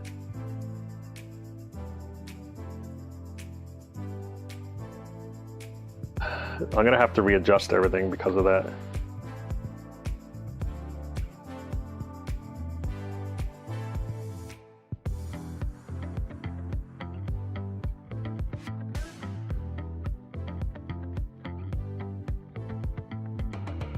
Brightness and all that's gonna be thrown off now. I messed with them. Just cleaning it. And you don't have to go from underneath because those are solder points, so you want to kind of get underneath all this crap. But usually if you don't have the stuff and you wipe it back and forth a few times, it'll clean the dirt off. But this thing works amazing. It works better over time too. Kind of gets to stuff and deoxidizes everything. And this was a heavily rusted game that I had. So hopefully if this works, I can put it in and bring it tomorrow in the afternoon. That would be really nice. Surprise her with this thing. She's been wanting one for ages. She kept coming over, when can you build me one? And I'm like, no, it's not what I do. So I looked around and I found a really good candidate. It took a lot of work, like he did put a lot of money into it, but it's gonna last for years. It's gonna last another 40 years for sure. And then this is a tube that I'm probably going to use. I'm just going to take this out, and then I'm going to take a TV set and fix, when I do my cap kit, I'm going to pop it back in and we'll do another swap. All right, so I'm going to turn this on, and I'm going to turn the monitor on now. And we'll go back to view number 3. Okay, and see how it's a little off? It's because I messed with those pots. So let's see, I'm just gonna do them one by one till I figure it out. So that's up and down. This is brightness or black level. That's contrast. This is left and right, so let's move it to the right. That's width. This is and then where's the position? I think this is positioning. Yeah, so now they're all working great. So that really did help. See, it's not jumpy anymore. The reason it's jumpy is because it doesn't know which value to go on because it's so dirty. But if you clean it with this stuff is awesome. The Delusional F5 fader cleaner. I must have bought this 5 or 6 years ago. It lasts forever because you don't really use much when you're using it. Good arsenal, tool to have in your arsenal, I should say. So there it is. I'm gonna go jump on chat now to see what you guys are saying. Let's see, let me jump in here.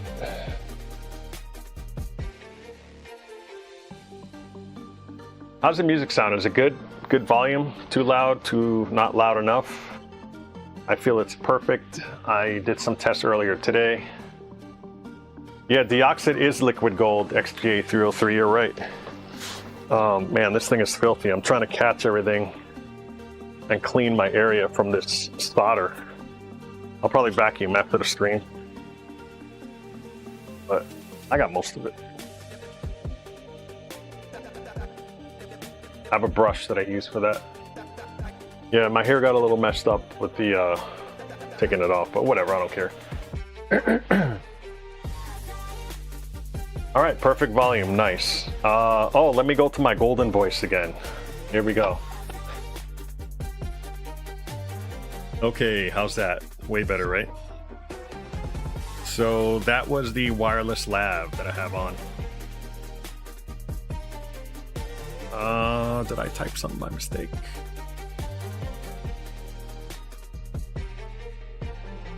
Yeah, the focus, it's because I wasn't looking at it. I have a teleprompter right here where I can look at everything, and then it kind of zooms in on my face and my eyes, but if I'm not looking at it, it tends to go, oh wait, you want that behind me? So I can make it look a little better if I do a manual on this thing, because it's a really high-end lens.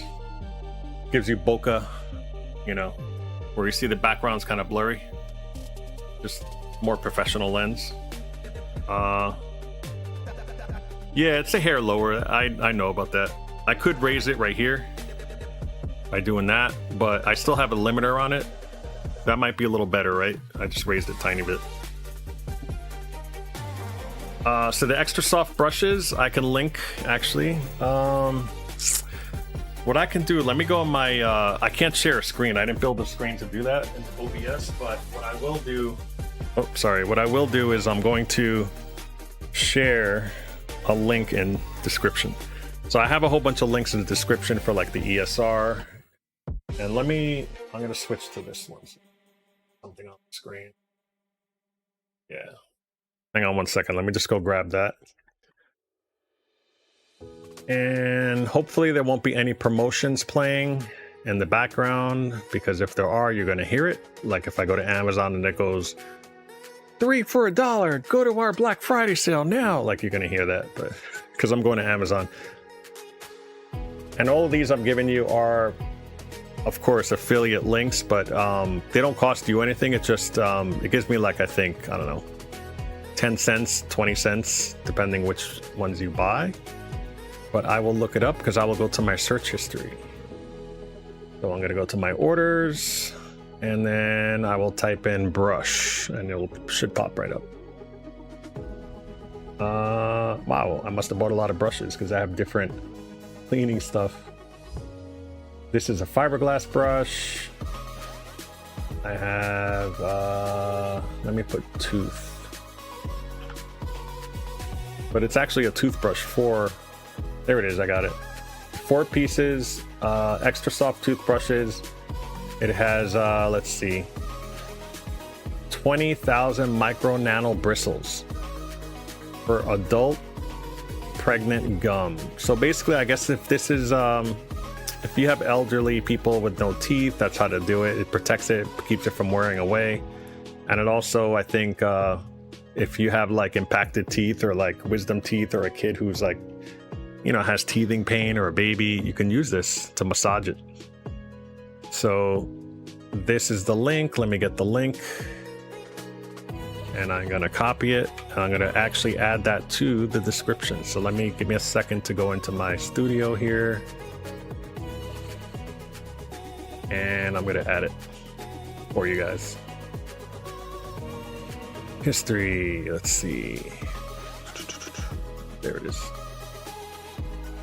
Studio. And I gotta look for the live show. Yep, here it is.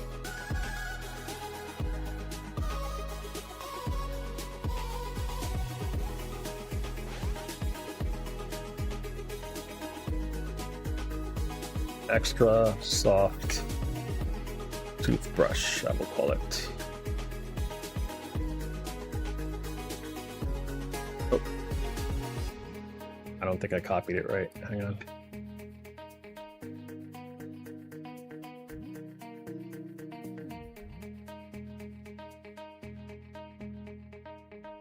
Okay, perfect. All right, so I just updated it. It should be in the description now. Let me slide over here. I was actually in front of my PC. There it goes. See, it's focusing now. So, I guess what's in store for the channel? I want to do more streams. I love doing streams. I have everything set up. I want to do, you know who talked to me the other day? Alex. Do you know Alex from Nintendo Arcade? He did Arcade Archive. Now he has Al's Arcade.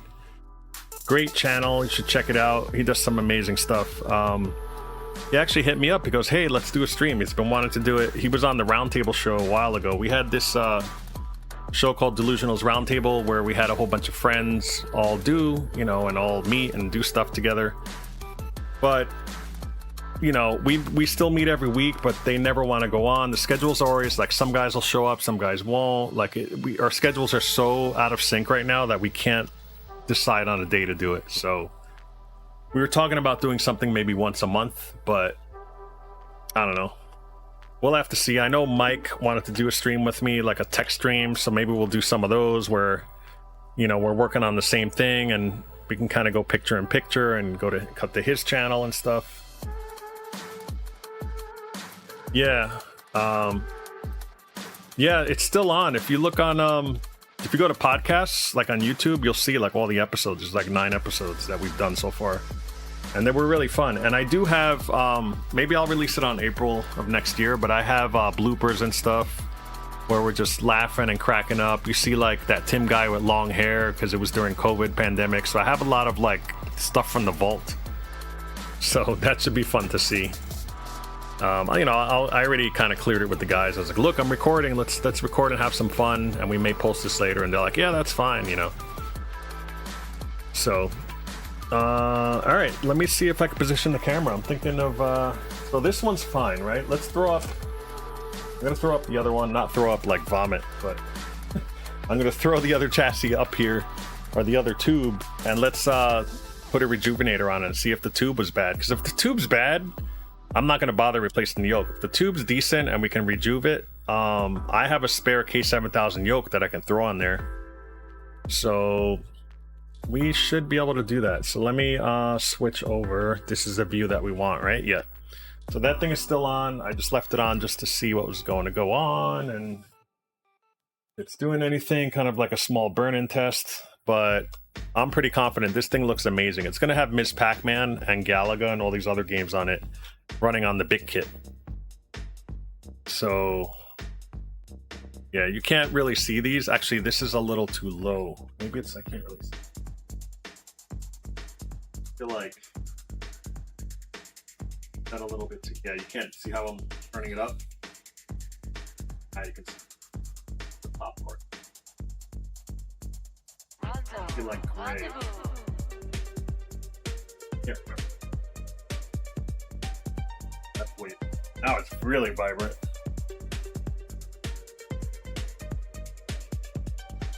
And you know what? Just for giggles, I'm going to turn this off. And I'm going to hook up the other TPG. The TPG is this one. There's 2 of them that I have. 1 of each. And I'm going to put this one back on. This one has a lot more tests on it, but it's missing. You see, if you look at them together, I said this in the other stream too. It's missing these last 3 dip switches right here where it does positive. You can see, where is it? There it is. It says H, see it? Positive and negative on the end.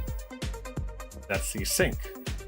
So this one only has, you know, you switch it to standard or medium res, but let's say the sync is off, right?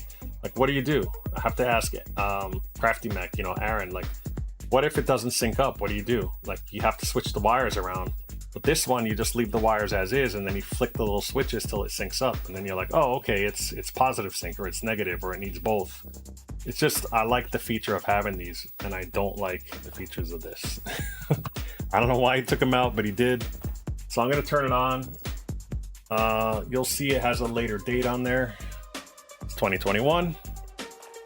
And when you go through all the tests, it has more on here, where it does blooming tests as well.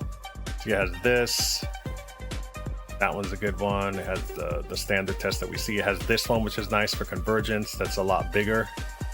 You're gonna have to zoom in as much. And then this one here does blooming. Let's see, it has all these other, like, these are like burn-in tests that you can have it run, you know, over time.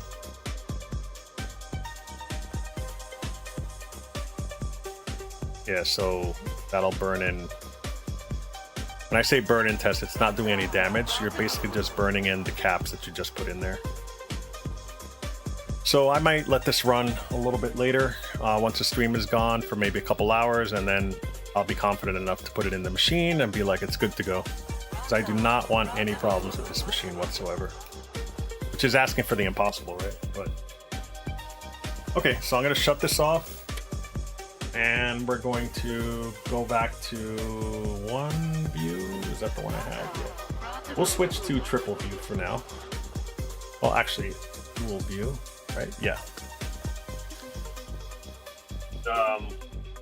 I'll go ahead and just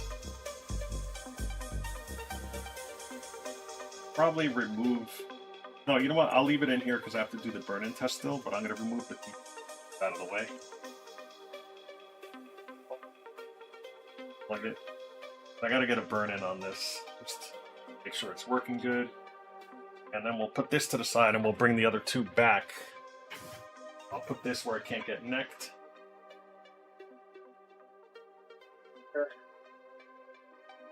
What I wanted to do, let me switch over because I keep thinking I have the other mic on.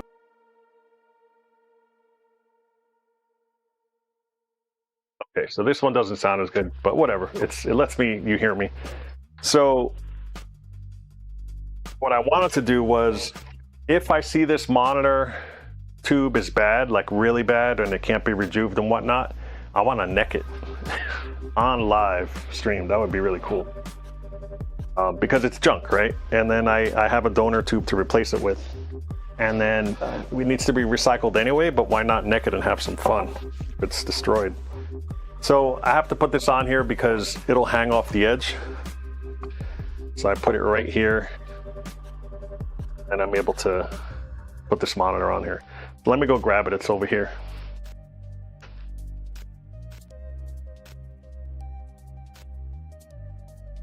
Doing a time check for myself. Oh, I said I'd do around midnight, so this is just the last thing we're gonna do tonight. That's gonna go there.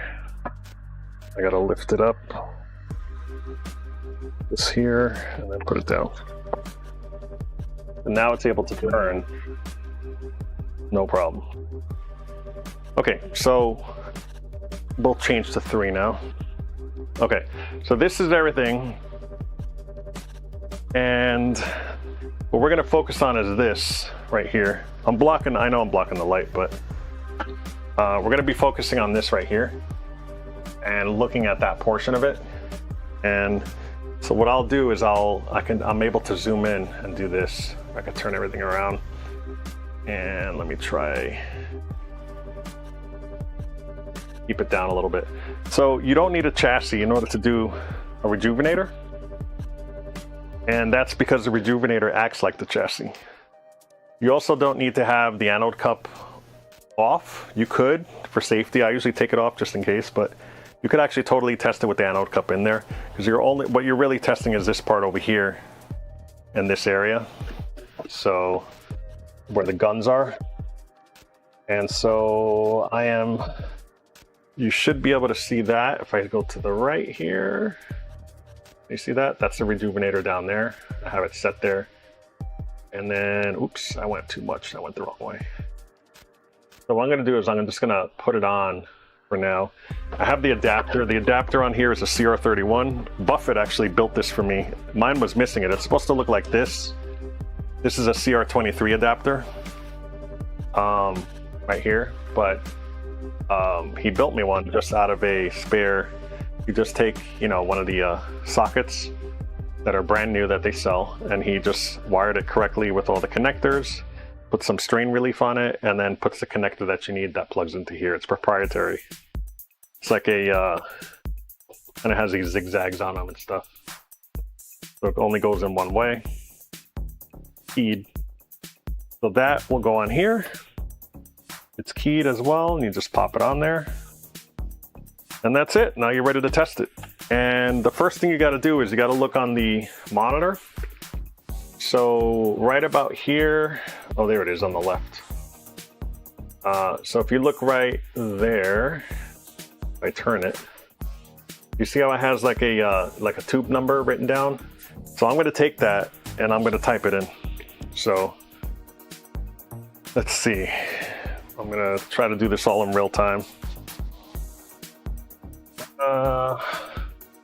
So I go to tubular.atomized.org. That's Ian's page, Ian from Coin Rejects. I could put a link. I have a link in my other, oh, I did this wrong. I typed it in wrong. I put tibular instead of tubular. There we go. It goes to this page right here. Can you see that? Maybe if I do more, yeah. So it's tubular, and then on the top it has a flashing cursor. It goes, this is like the home page. You click on this, and then you type in whatever it is. So I'm going to type in what it says. It says A48. What else does it say? JLL. And see, as you do it, it kind of narrows it down. So it has a long list at first, and then it says 40X. So 40X. There it is right there. It appears. So then you just click it. Then it shows you these are the color picture tube specs. And when you scroll to the bottom, it says here are the settings for, let me just look here. The B&K Precision is on the bottom. And it says 467, which is my model. The CR31 adapter, which I have. The filament is 6.3, that's like the voltage, and the G1 is 50. So 6.3 and 50 is really what you're looking for. So if you can't see it, that's it right there. Filament and G1, 6.3 and 50 for that. So it's pretty easy. It's a great asset to the community building that site. Thanks a lot, Ian, for doing that. And so now I'm going to focus on this over here. So let me see if I can move it over. So let's see. I tried setting this up ahead of time. It's like remote. It's awesome. So I have like this gimbal that has like a joystick on it, and it lets me do all this cool stuff. So you should be able to see that pretty clearly.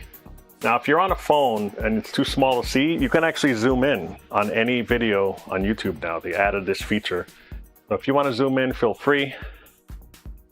So I'm shutting everything off. This is off right now. So on this little piece here, I did this whole, by the way, I have a whole video. If you put Rejuvenation B&K 467, Delusional's Arcade, I have it in there under my tech section. And I go through picture in picture. So I have something that's on the actual tube, a separate camera, and then as I'm doing it, you can see the meters move and you see it all in real time, picture in picture. It's really, really useful. And there's no reason to redo that video because it's just so good in my opinion that it really helps you out. So I'm turning all these to 0. And what you do is you start with this. So when you have it off, you're going to see there's a line pointing to what you need to do. And each time you go up, like there's one, it's pointing to what you need to do. So the next step, you got to get these two things. Third one, if you go to the third one, it's pointing to these three. That's the next step to do those. And then when you go to test, these are the buttons that you use. So it's pretty simple. So I'm all the way to the left, it's off, and it's saying to adjust the voltage. So we saw that it was 6.3. So the values I have here are 0 to 4, no, because it's 6.3. 4 to 7, yes, that's what I need because 6.3 falls within 4 to 7. Then there's 7 to 9, 8 to 1, 10 to 12, and 12 to 14, but we're good. We're setting it to 4-7, which means 4 to 7, which is 6.3 volts, falls within that range. Now we go to the next one. We're gonna set the, what is it, the tracking? Well, tracking is on top, but we're gonna set the voltage. So what did we say it was? It was 50? No, it was 6.3. So there's a little meter on here. It's really hard to see up close. I can't really zoom in. That's the most it'll go, but trust me, on the bottom part, it says 0 through whatever it is, and it says, it actually has a tick box that says 6.3. So I'm gonna go ahead and turn this knob, each knob corresponds to each one. So I'm gonna set it to 6.3, so I'm gonna move it up here. Running it right. Oh, what am I doing? I'm actually pointing to this. I'm getting way ahead of myself. So the first tick was that. The second one that I went on was these two. So these two control those two voltages. So we said it was 6.3 and 50. So I got to move this. You'll see this little meter move. 6.3 is right.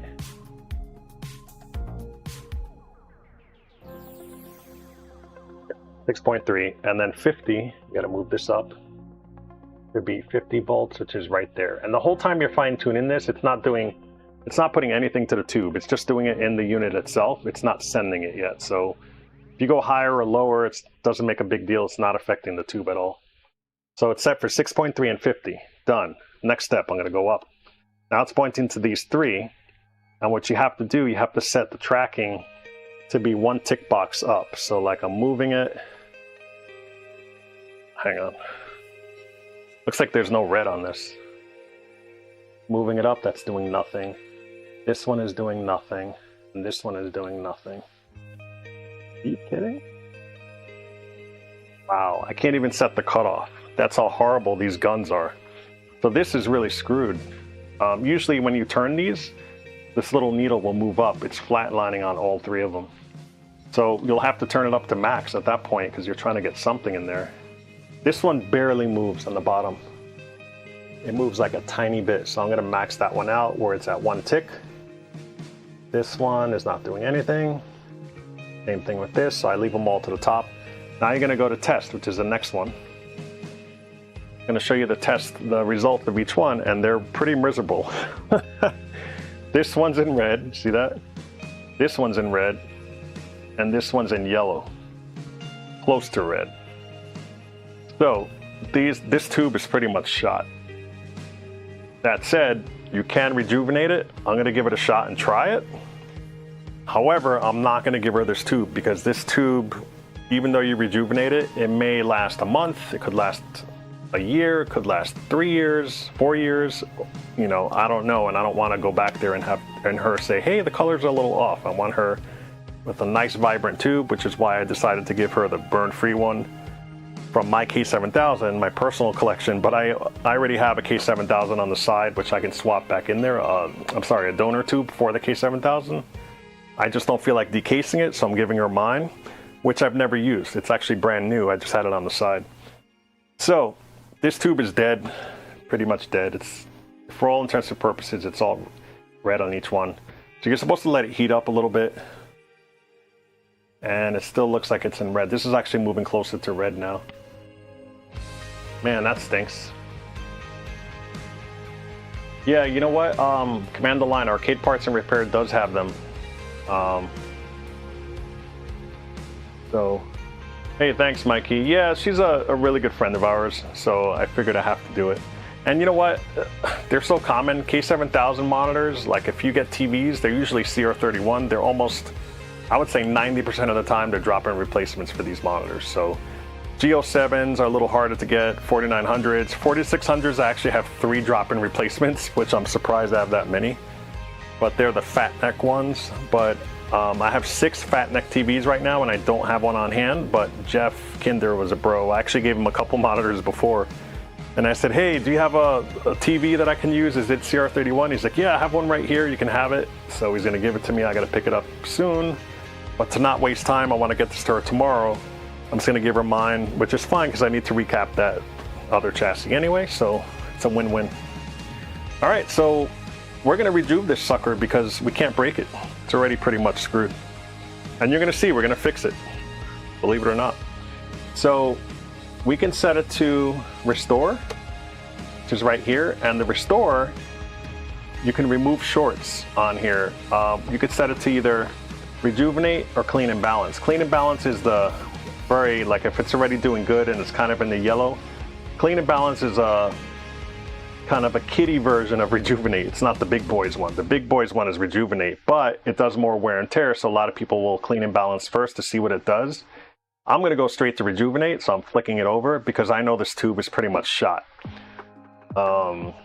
We did see colors, but we didn't see as much colors. So let me just think what else. I wonder if this had shorts in there and maybe it's not the yolk. Maybe it's just the fact that it had shorts that it was creating it, making it do that. I don't know, but this tube is really horrible. So I'm gonna put it to restore and I'm gonna go ahead and zap it. And then I'm gonna go back, set the tracking. They should move at that point, and then I'm gonna do it again. So what I'm gonna do is I'm gonna move it over to the neck because that's the most fun thing to watch. And then I'll show you the results to the right when we go to it. But you see a lot of fireworks in here. Let me see if I can zoom in. How far can I go in here? Oh, I can go farther. Cool. So that's the neck. We're gonna shut this light off. And it looks a little grainy now, but you'll see that it'll have some really good effects on there. All right, so I'm gonna set it to restore. I'm letting it charge up. We're gonna do the red gun first. Here we go. You can see it charging up. You see that? It's turning in like an orange color. All right, here we go. I'm gonna press it. That really didn't do much. Now I'm gonna let it charge up again. Wait like 5 or 6 seconds. Now I'm gonna do the green gun. Yeah, these things are dead. I bet you this has been rejuvened before. Last one. Blue now. There were really no sparklies. So this is a pretty much dead monitor, I would have to say. Well, tube. So now I'm gonna just move it over to show you guys what I was talking about. Hopefully you can see that. I'm gonna do each one. All right, so I'm gonna do this one again. Let me just set the levels. I'm gonna go back to setting the cutoff. And hopefully this will be able to move. Yeah, it's still not moving. That is crazy. I've never seen a dead. Does it have any shorts? No.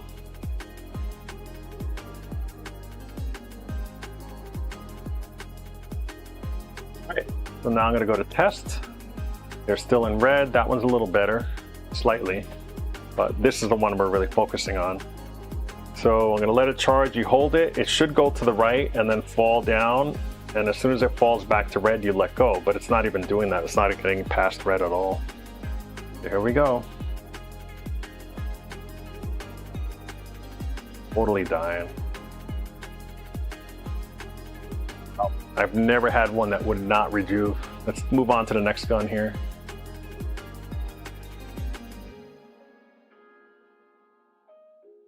Green? Try it now. Just falling down, you have to hold it.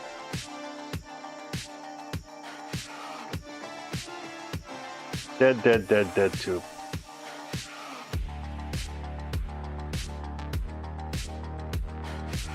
I had a feeling, I mean, this thing was pretty screwed. So, good news for you guys, we're gonna neck it.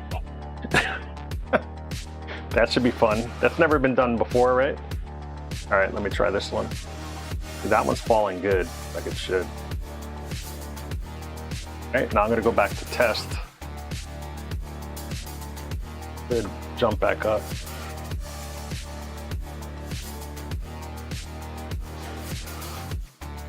Try that again, here we go.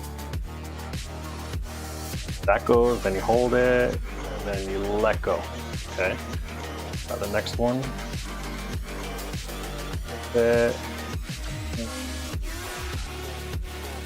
That one did something. And then I'm gonna move it to the last one. I keep going the wrong way. So this is the red one that's giving me trouble. Here we go. It's actually going up now. It wasn't before. I'm waking up the guns.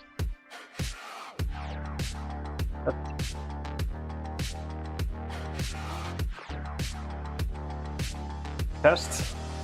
Oh, look at that. Came alive. See that? But it's still falling. But now it's in yellow. The other ones, I'll zoom out. The other ones are in yellow. They're not green, but they're in yellow, see? So, let's try that again. I'm going to set the cutoff. Hopefully we can this time. Oh yeah, it's working now. All right, let me set the cutoff. Be able to save this thing. Maybe you won't get to see it necked. But I definitely am not. Yeah, this one's barely down one. And this one, yeah, this one I can turn down now. Okay, let's try it again. By the way, you're never supposed to do it so many times, but I know this is right now test. Looks a little better. I'm gonna go to rejuve. Go.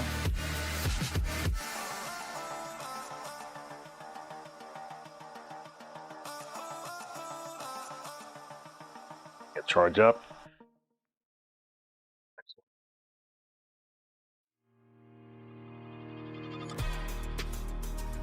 Supposed to go all the way to the right. It's not. That's how I know the tube is dead.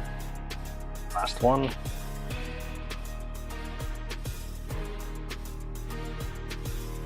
This has been calibrated. Bruce Christensen from the B&K Rejuvenator discussion group on Facebook. He's a friend of ours, part of the group. He did mine last time we got together. He took it, came back, did it. It was amazing. He said there were like 40 cold solder joints, and it was working. But then he calibrated everything, so this thing is 100% working for sure. Now I'm gonna go back to test, and they're a little better, but they're still, see how they keep falling?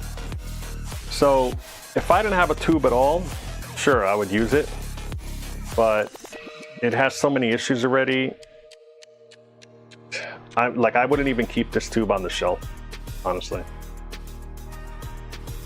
So,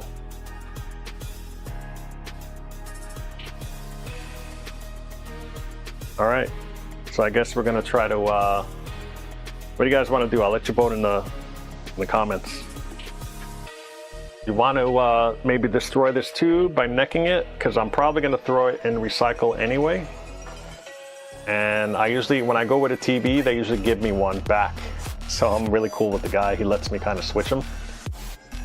So I will bring this tube to a place, and then he will let me get another tube in place of this one. I dump that one and take one.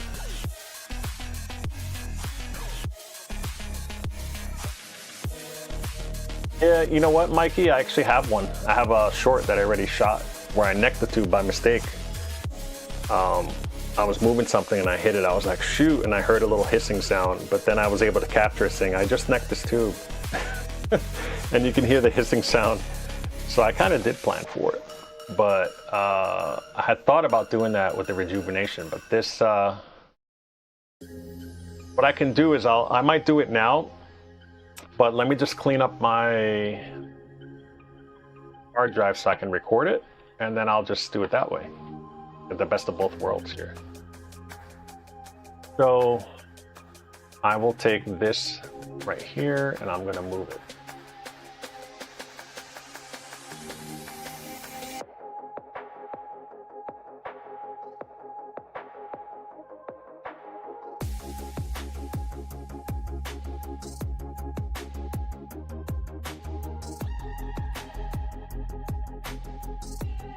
Tons of room, so I should be able to fit it.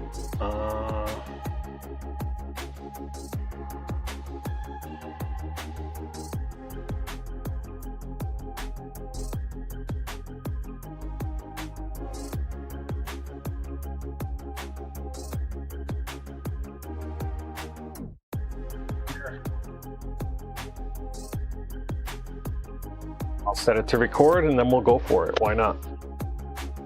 Let me set up the camera in the meantime. So yeah, this is a dismal failure, unfortunately. This is not able to be saved. It's a junk tube, as we call it. So I'm going to get rid of it. And instead of just giving it to them scot-free, right, to the recycle center, because we recycle everything out here, it's actually free to bring in. They do everything for you, and they have nothing to gain by having it not a vacuum tube, because they're not going to use it. What they do is they take off the yoke, they get all the copper from that, they bust this thing open, and then they get all the precious metals from it. So there's a place that actually does all that, recycles everything. But they break it, so it's going to happen anyway, whether I want to do it here or not. So let's actually do it. Why not? So now that this is turned off, I'm going to pull this out, and I'll salvage stuff. Like right now I know the yoke is probably bad, so see how this connector's here? I'm going to salvage this connector and use it, because I know I can use it for like other stuff. So I want to see what my files are doing here. I have to wait about 6 minutes, it's telling me, till everything copies over. So I will wait for that to happen. So over here, I can close that, and all right. So I'm going to snip off the connectors. So I don't take the degauss coil, I don't bother, because usually it's married to the tube. I like leaving it. But I will cut this ground wire off. I'll probably keep that. I'll snip that off. And let me just see, I can't really see here, it's too dark. I keep this connector right here. So these are all salvageable completely. All these connectors, so I keep them for sure. And this is the yoke, which I know is bad. I'm not going to take the convergence rings off, because it usually goes with how the tube is, and whatever tube you take it off, you should put the same ones on, so I'm not going to take those. But I'm going to cut these. This is very useful. I take this in my parts bin.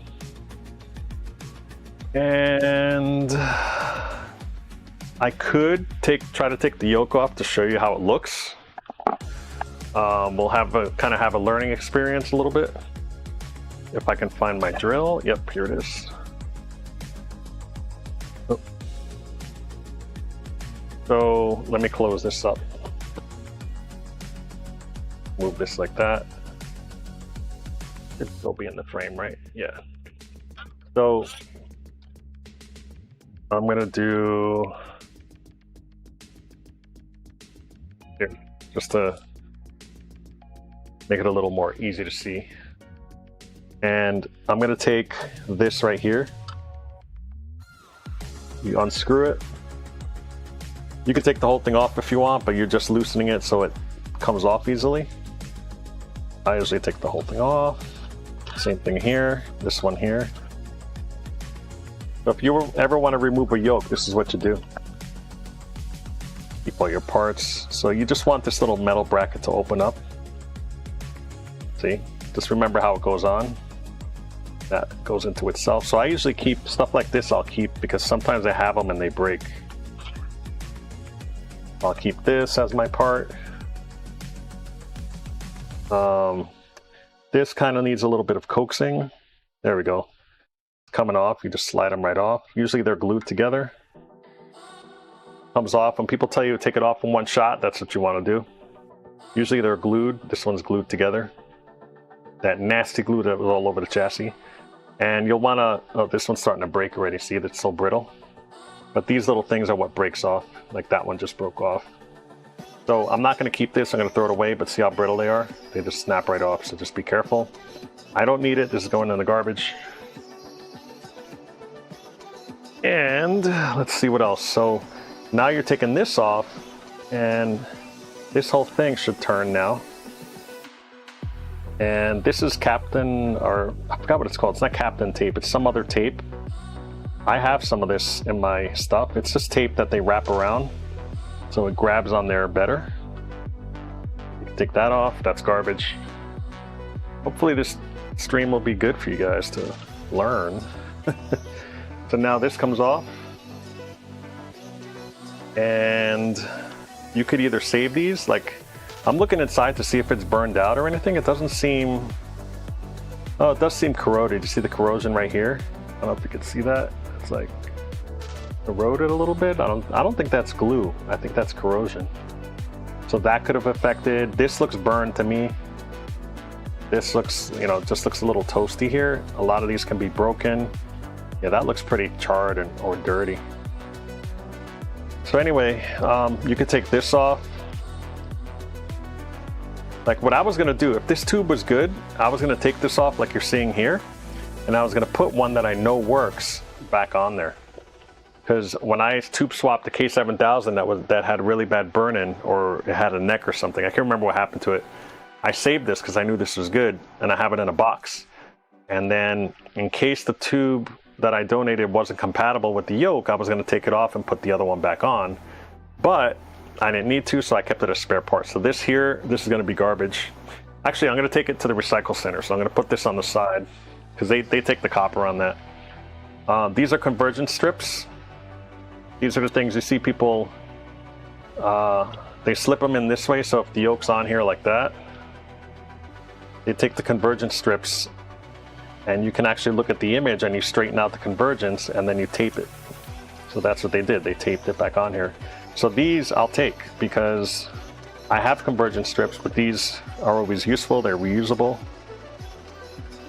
So they were a little dirty, so I'll probably wash them, but they have Moo metal on here. It's basically metal. It's not magnets. A lot of people think they're magnets. That's not true. They're actually, this is a magnetic thing. This coil is producing a magnetic field and these are interrupting it. So Moo metal is more like, you see it on shielding for speakers to prevent the metal from distorting like a monitor or something like that. That's what these things do. So they're deflecting everything. And then these I'll grab too. These are wedges that you tape on here to, sometimes you have to reposition with the convergence. You have to move it around like this, and this will wedge in there. You do all three at once, or 3 or 4 of them. You get it to converge correctly. So I'm taking all these. These all need to be washed. So I'm gonna look at my hands already. They're really dirty. This is all just tape that they use to hold it on. And we will neck this nice and clean. And oh, here's more convergence strips. One, here's another one here. So these are really useful. I always keep those. How are we doing on time here? Nice. Okay. Okay, so I'm gonna just smack it and you're gonna hear whoosh. So I'm trying to see how I can do that. What I might do is take off my lav mic and put it next to here. But I'm gonna remove the noise removal so that you won't hear, like sometimes you'll hear the hiss, but it'll filter it out. So let me go ahead and take off all my effects that I have on here. I'm taking off noise suppression, compressor, all that good stuff. Noise gate, limiter I'm gonna leave on because it'll be too... Okay, so I think we're good. I took off most of the effects. It probably sounds really weird, but whatever. And I'm gonna take this off.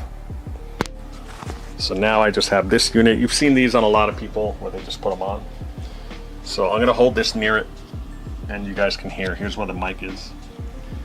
And because it's wind, I can put on, let me see if I have it here.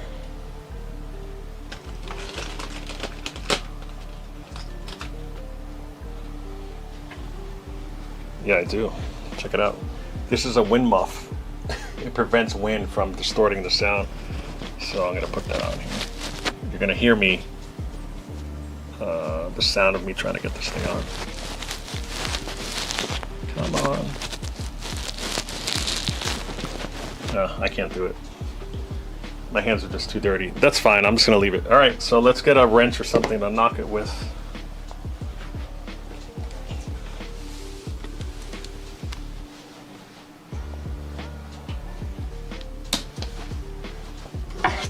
All right, I'll knock it with this right here. So when you smack it or you take any of the pins out, it'll neck. They call it neck, but basically the gas is not escaping, it's going in, because this is a vacuum tube. This here also, on top, isn't a hole. That's just so the thing can grab on there, but this is actually sealed because it's a vacuum. It needs to be sealed, so that's not a hole. A lot of people think when you take it off, oh, you're pouring water in there, or when you're washing them, you're not. Okay, so here we go. I'm gonna see if I can get it. Maybe I'll zoom in a little bit.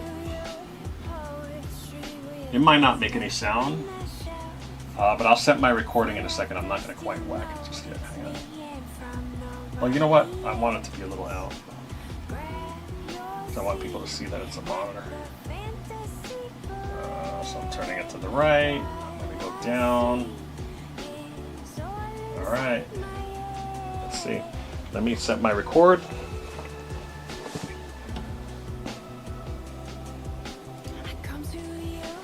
All right. So we're going to go ahead and neck this monitor. It is a dead tube. Just wanted to make it clear we're not destroying anything. I'm going to send it to Recycle Center, but I want to neck it. I took this off. This is the yoke. We're gonna see how it sounds. So here we go.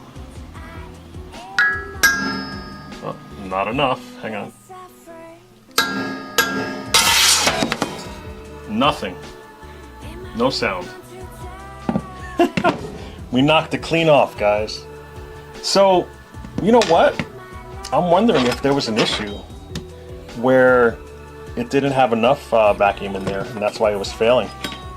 But usually you whack it and you hear a hiss, but this broke clean off and there was no like sound at all. It's very possible it just all got sucked in.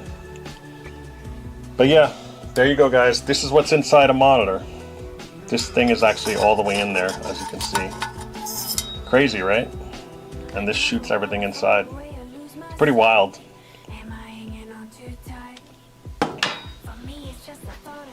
All right.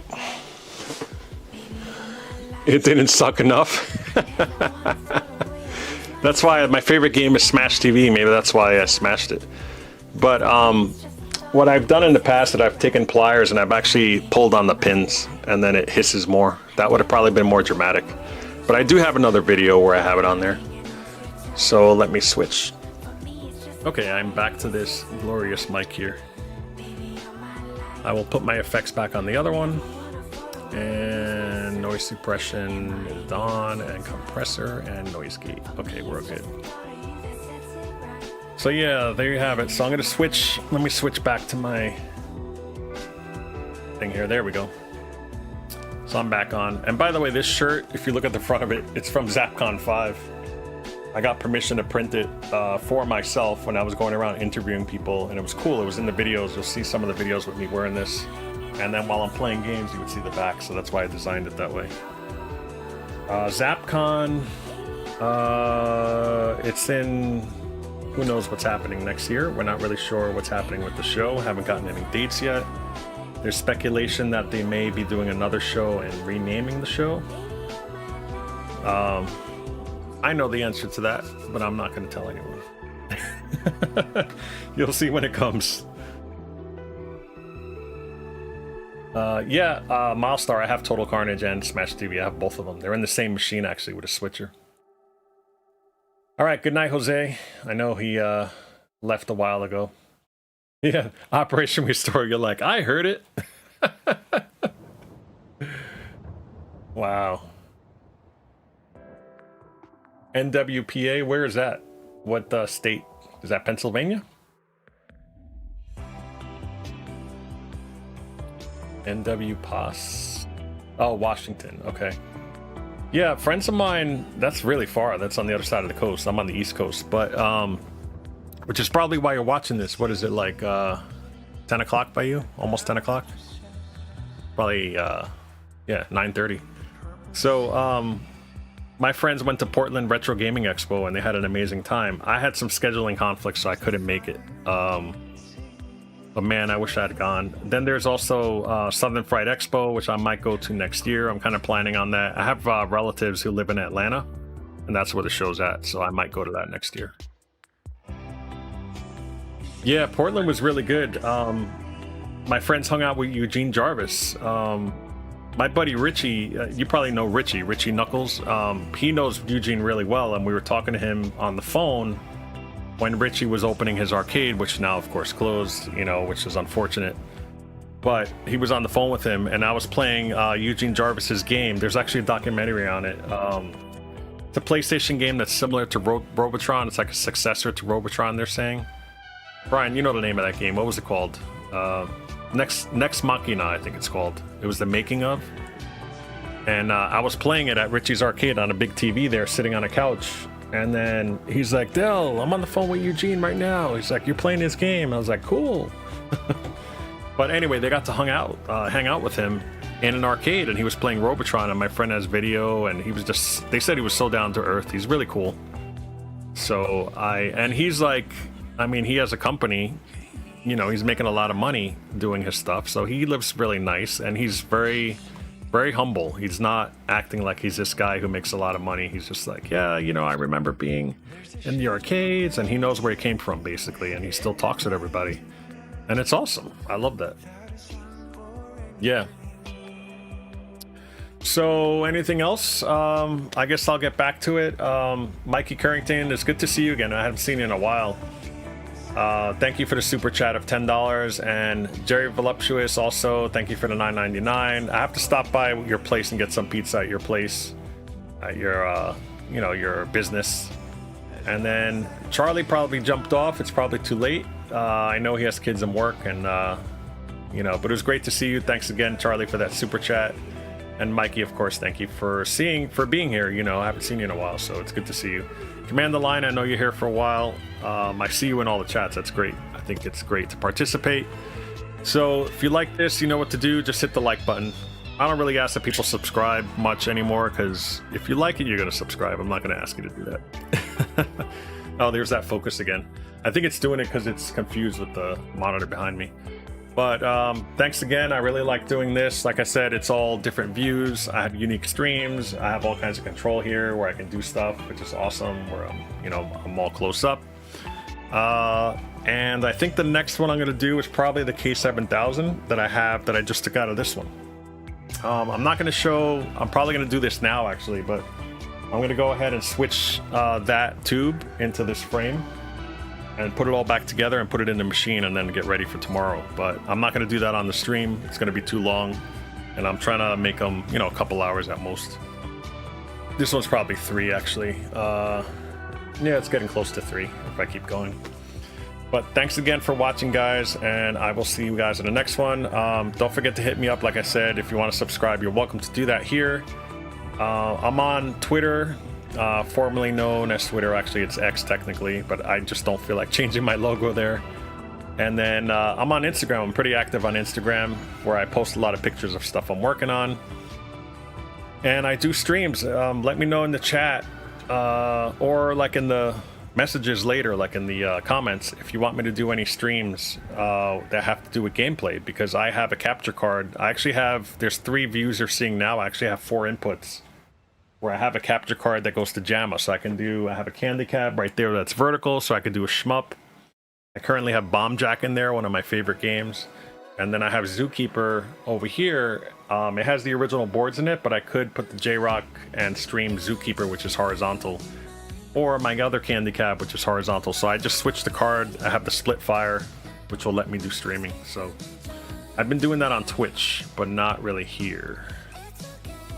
So yeah, hopefully I can sync up. I'll probably do it at the same times. Sometimes I'll start the stream at 1 a.m. because I'll get out of work doing like primetime stuff, because I work on air, you know, doing stuff for a major company.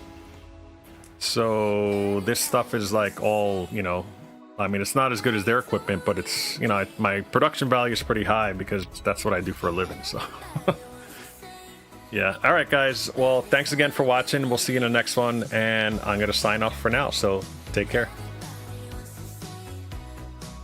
Oh, did it work? No, I'm still here. Can you guys see me? Yes, you can. Let me try that again. Animated.